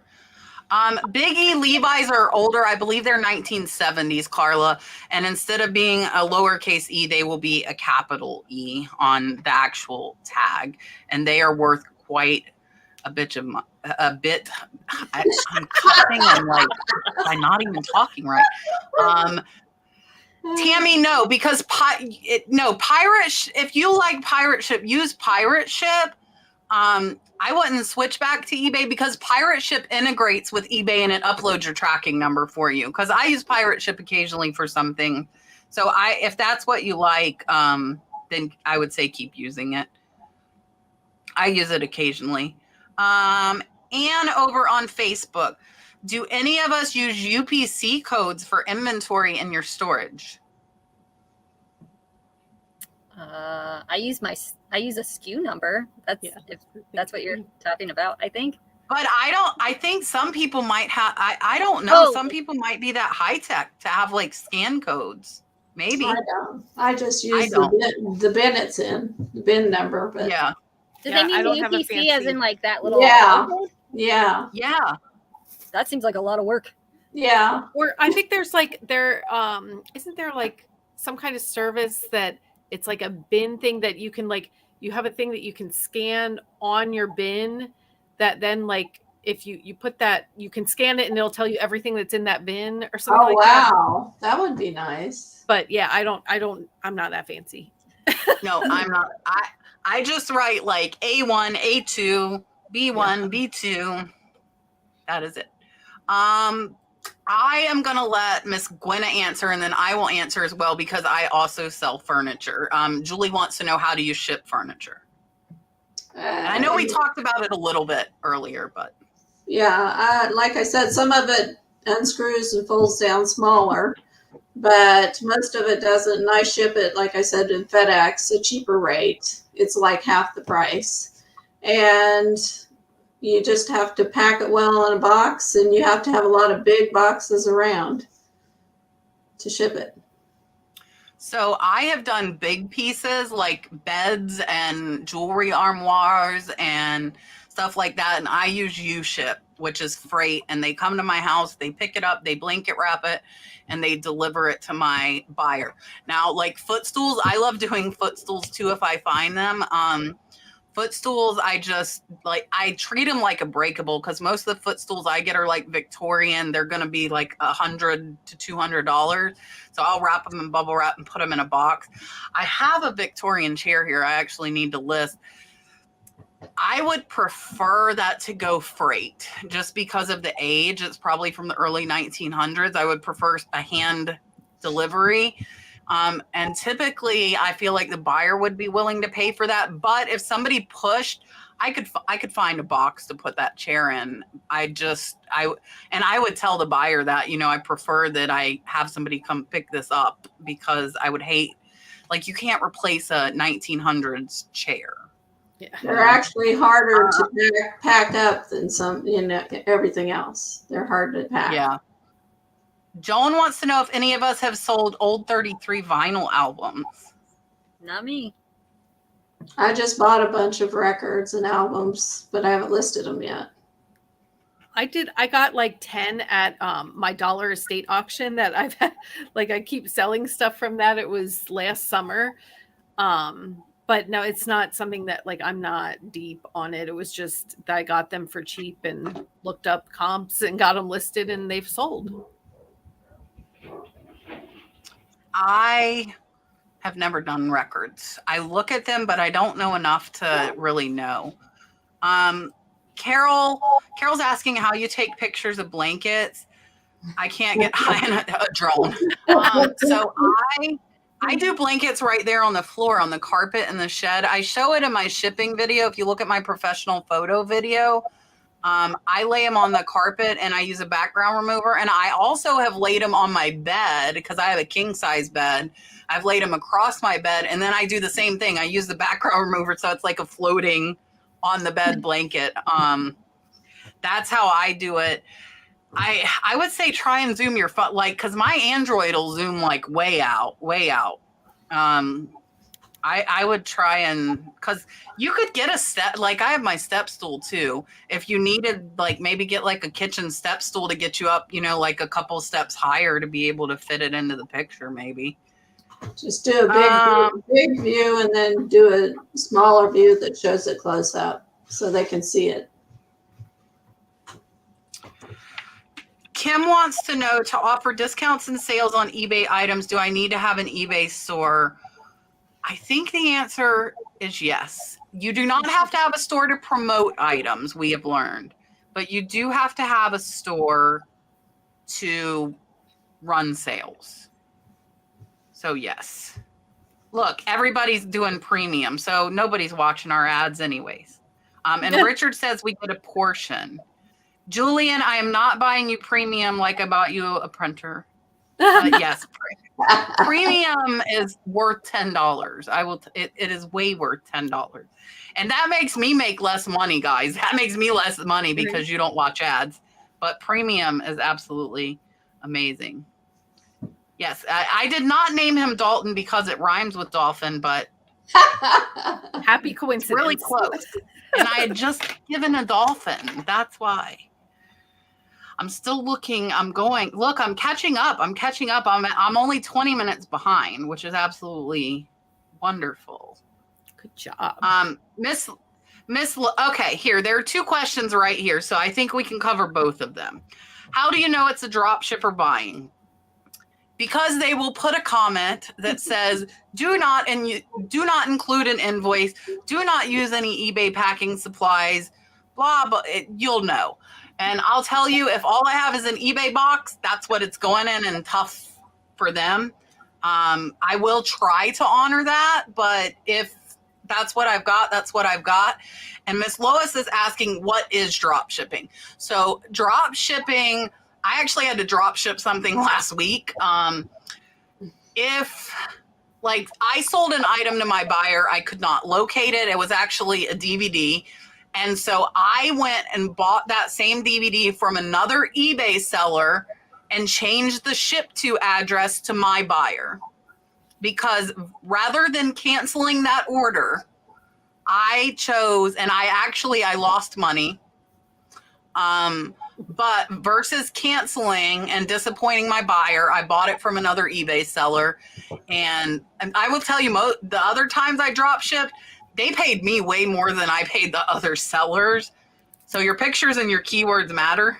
And then there are people selling stuff on Amazon. So they list stuff on Amazon and then they buy it from us as eBay sellers and they have us ship it to their Amazon customer.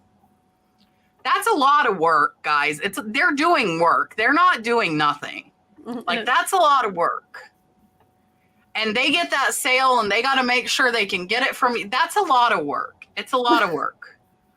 I know they're not sourcing, but I feel like that, like I wouldn't want to do that. I feel like it'd be too much work. I did it for one item. I had this like shade for, your outdoor like soccer mom chair that like attaches onto it and it's a shade. And so somebody bought it.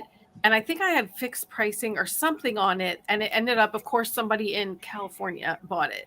And so the shipping ended up being so much that I actually found it like on the West Coast that for me to buy that and have it sent to that person was going to be cheaper than what it was for me to package and send it. So I ended up just buying it, having them send it to him instead of me. And then he's like, where's my tracking information? I'm like, hang on. I had to like wait for them. Yeah. Just a minute. And I answered this in my comments, but if you do that, you cannot enter the tracking because the other seller already did, and eBay knows that. It does. So it told what me, like, I have done in that case is I copy the tracking and I message them the tracking. Yep. Because you cannot enter it into eBay system. Yes. Because I tried putting it in and eBay said this tracking number is already being used. And I said, I know. Right.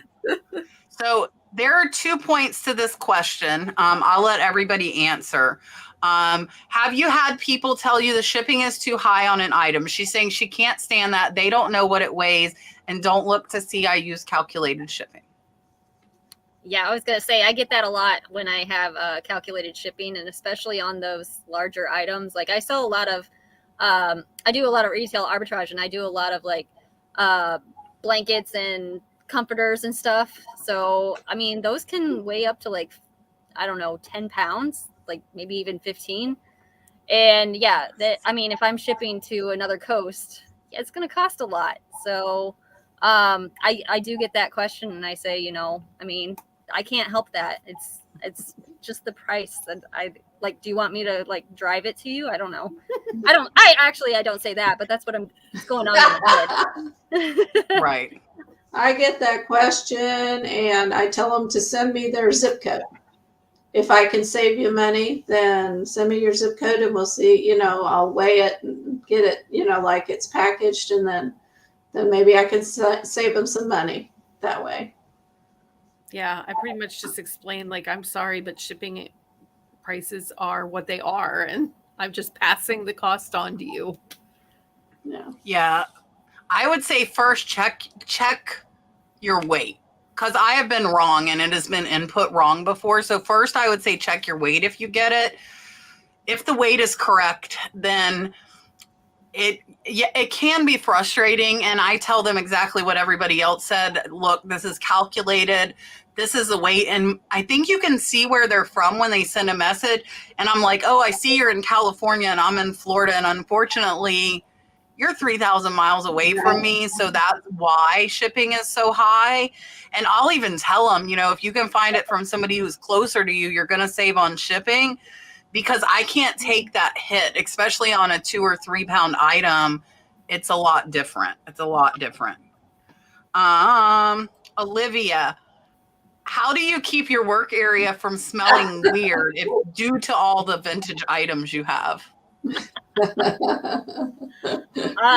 Well, so when I got my vintage storage unit, I put everything in boxes, and there was kind of a smell to it. But when I put everything in the boxes, I laid what are they called, dryer sheets, like one on the bottom, one in the middle, and one on the top, so it didn't stink up the area that I ended up placing the boxes in. So that's what I've done. And then there have been a few things that I had to Febreze and maybe stick outside for like a day or so, but I've never had any issues of anybody saying anything was stinky if I ended up selling it. Yeah, I've never had anyone tell me it stinks either. If it does have a smell, I'll use some Febreze on it too. But mine's downstairs in the tubs, and so it doesn't, bother me up here. Yeah, I've tried to take care of smells if there is a smell, like, doing the baking soda or just having vinegar nearby it, and like seeing if I can get that smell to dissipate before I even list it. But generally try not to sell smelly items. Right. Yes. To smell silly items. Yeah, I think once they're aired out, like I feel like when I get them, I've noticed a smell like that, kind of if they've been sitting in storage or something. But I feel like once they're out and kind of separated, that they kind of air out. I will wash them if it's feasible and I really smell something. But if I have like an old quilt, I'm probably not going to take a chance on washing it and destroying it. I'm going to just leave it. And I feel like people kind of expect that vintage. It's not like a stinky smell. It's like this is an old thing smell. And some stuff I have does, but I've never noticed it like in the environment around me. Okay, I'm going to answer this question. And then I saw a super chat. Deb, you are watching over on Facebook. So on Facebook, there's not a way to send a super chat, but we're also broadcasting on YouTube. So my main broadcasting is my YouTube channel. And when you watch over on YouTube, you can click a little $sign and send a super chat. So it's like a tip, basically, to the content creator.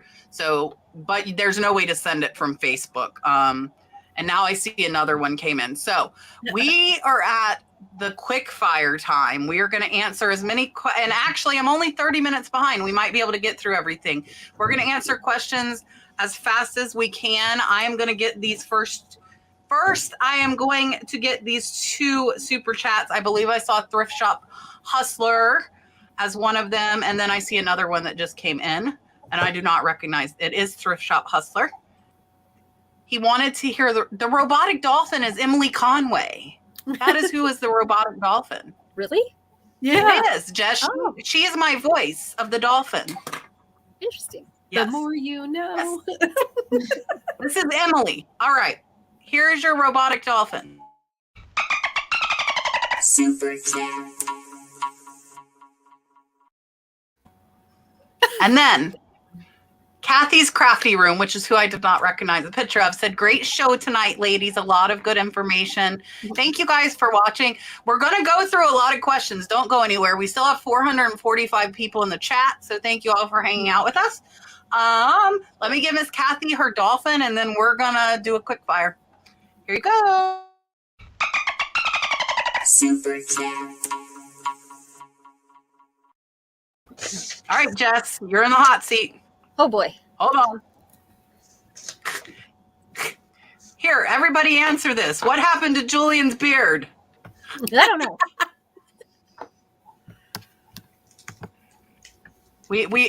Julian went shopping. He went sourcing. There you go with that. Better. This is just for Dale from Kathy over at Ginger I Marvin. know, Dale, how do Kathy. you not have a store? Okay. Question from Constance. If the item is fragile and goes international, she adds a few extra bucks for extra wrapping.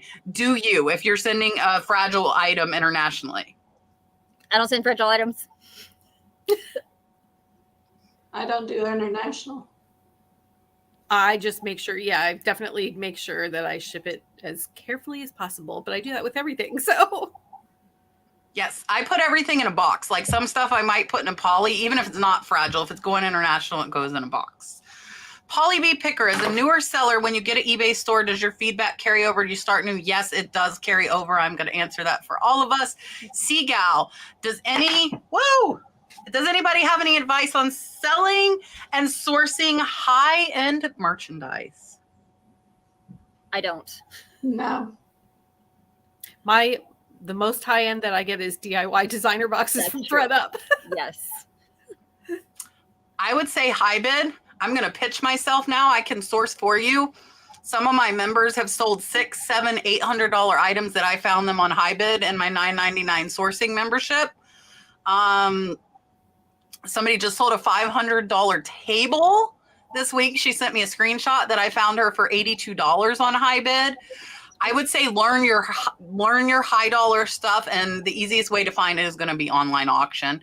And again, I am happy to help with that if you would like me to. Carla, where can you buy craft paper? Amazon is the cheapest place I have found it. And I got it on 1,000-foot roll. How many feet is yours, Jess? Do you know? No idea. My husband bought it for me at Home Depot. So if you need it right away, go to Home Depot. Look, Joe and Renee are telling me I can get in-rolls, but that's at the Gainesville Sun, an hour from my house. Amazon drops 1,000-foot roll at my door. Time is money, my friend. Richard time is money. Richard has a question. Have all of you got your USP order in for Q4? If not, why not? It's free. I have. Yes. Yes. I did get extra supplies. Yep. Yes. I have too. You can, I think it's you sign up. Dancing Leaf Joanne saying you agree to a year contract and then it's cheaper and you still can pay monthly. Yeah. I believe that is correct as well. Okay. That's what I do. I already got that.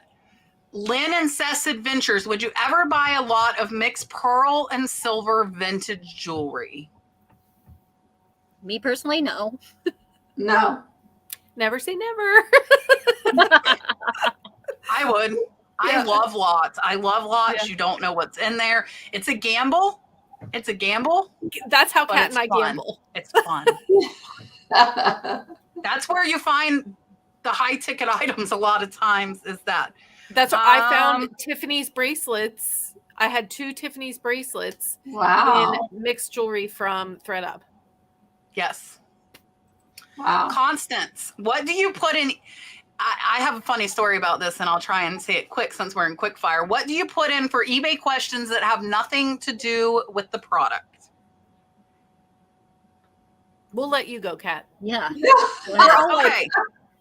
I ignore them if they are not required. First of all, if they are required and I have to answer them, I will just put NA. But I believe it was Pam. Flippin' Hot Finds told me she started putting like comedic statements under those things that didn't apply. And she said somebody bought 2 items from her because he said she was funny. Because she was like in the specifics putting like smart aleck things in there. So yeah, maybe it'll help your sales if you do that. Does anyone know a shipping company to use to ship furniture to the U.S. from Canada? No. Sorry. No No. idea. I don't, unless like you're using regular like post, right? You could do international, but it would have to be furniture that could be boxed. But I don't know that UShip would do that. I don't know. Miss Betty, I am going to show you. Miss Betty wants to know, where on eBay do we find sold items versus listed? So I'm gonna show you real quick. So if you're on your app, look, I was looking for notebooks because I'm a notebook freak. So you go over here to filter, and then you scroll down. Of course, it's not up top, and you have to hit see more. And then down at the bottom, it says, where is it? Completed and sold, right there. And you just turn that check on, and then you see it, and then there are your items. So it's under filter. All right. Has anyone, I guess this is more for me and Gwenna because we're the ones doing furniture. So Gwenna, have you ever sold furniture on Cherish? No. I have not either. I have not. I do so many platforms, I'm kind of maxed out. Question: do you respond to people that give you a sob story as to why they want you to charge less for an item? Why are they shopping if they can't afford to? I've stopped because there are a lot that are happening right now, especially with the pandemic and everything. People have sob stories all the time. So I ignore them. It depends on my mood. Sometimes I give them a sob story back. Yeah. Right? Yeah. Because they are scammers. They are scammers.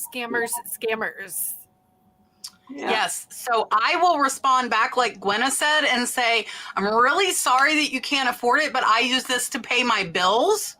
So unfortunately, I'm not in a position to give this item to you. I also, and this is mean, and you can take it however you want, but I also told someone if they couldn't afford their groceries, maybe they shouldn't be shopping for a painting. And you know what? They ended up buying it 3 months later for $350. They bought it. Oh. I said, you know, it's not going anywhere. It's going to be here. Here's my lowest I will take. I will tell them, when you can afford to pay this, then let me know. And they did. They bought it. But I agree. Like, if you can't buy groceries or can't afford gas, quit shopping for things you don't need. I could see if it was like a medical supply or something, Right. but you don't have to have a purse or a painting. Get off the internet. Get off. Stop. Yeah. Just don't. Like, I don't get it. Richard wants to know, when you have to drop ship an item, how does it show in eBay? So, Richard, I just mark it as shipped without a tracking number. Once I don't mark it as shipped until I see the other seller ships it, though. Carol wants to know, she has several black diamonds she got over a few years ago. I see them selling for $245. Is it real? Even though I tested that. Oh yeah. I'm assuming she means Disney. Oh, not actual black diamonds. Gotcha. No, not real black diamonds. With a tester. But how do you test those with a tester? I think she means actual jewelry. Even though I tested them with a tester. Yeah, like, maybe real black diamonds. So yeah, unfortunately, it's some like pearls. You would think like I mean, I can remember my dad buying my mom a pearl necklace when I was younger. Like, we went to the fancy jewelry store and spent a lot of money on a pearl necklace, and now real pearls are like a dime a dozen.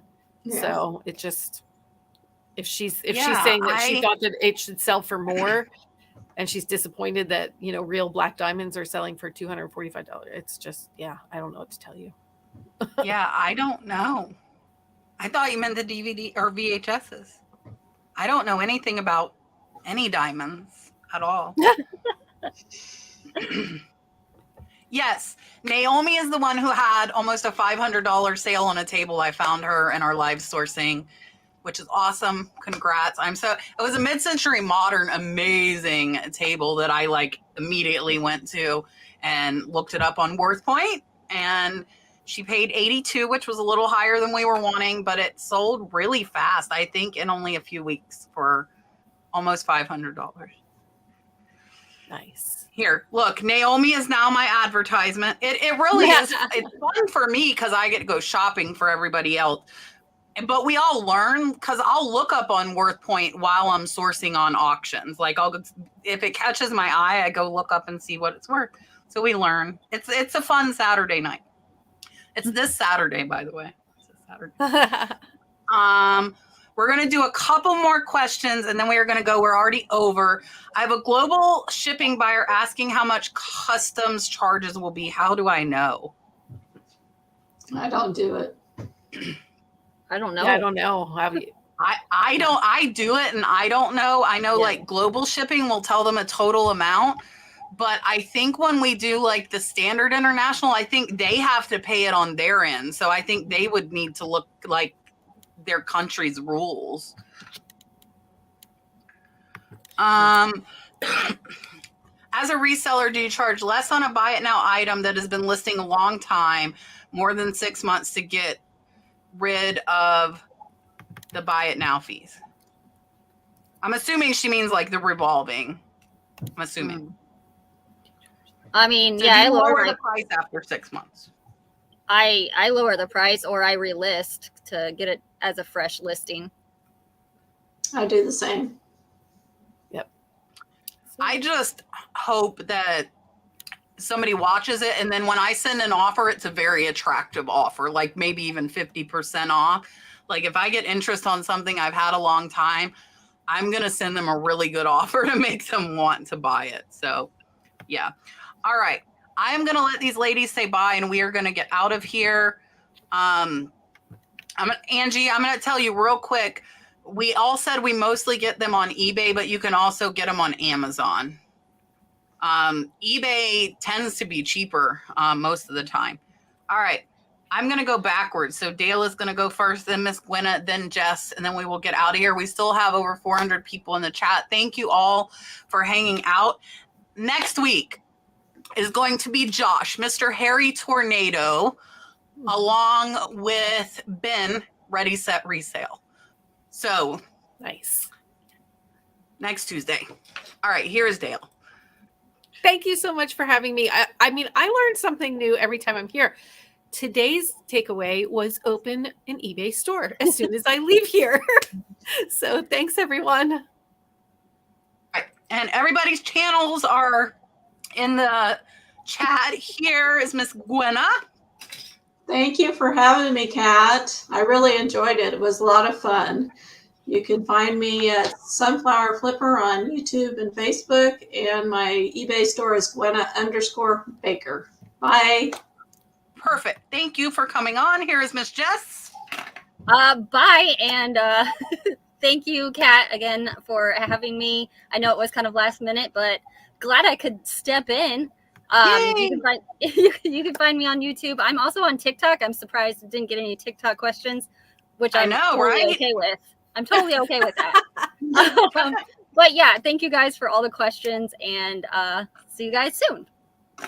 Yes, Jess is a TikTok star. She's like the godmother, like Carrie's the godfather. American arbitrage. She is a TikTok star. So thank you all for being here again. Next week is going to be Josh, Harry Tornado, Ready, Set, Resell. Julian has promised he's not going to go off shopping next week. So we will see you guys next Tuesday, 8 p.m.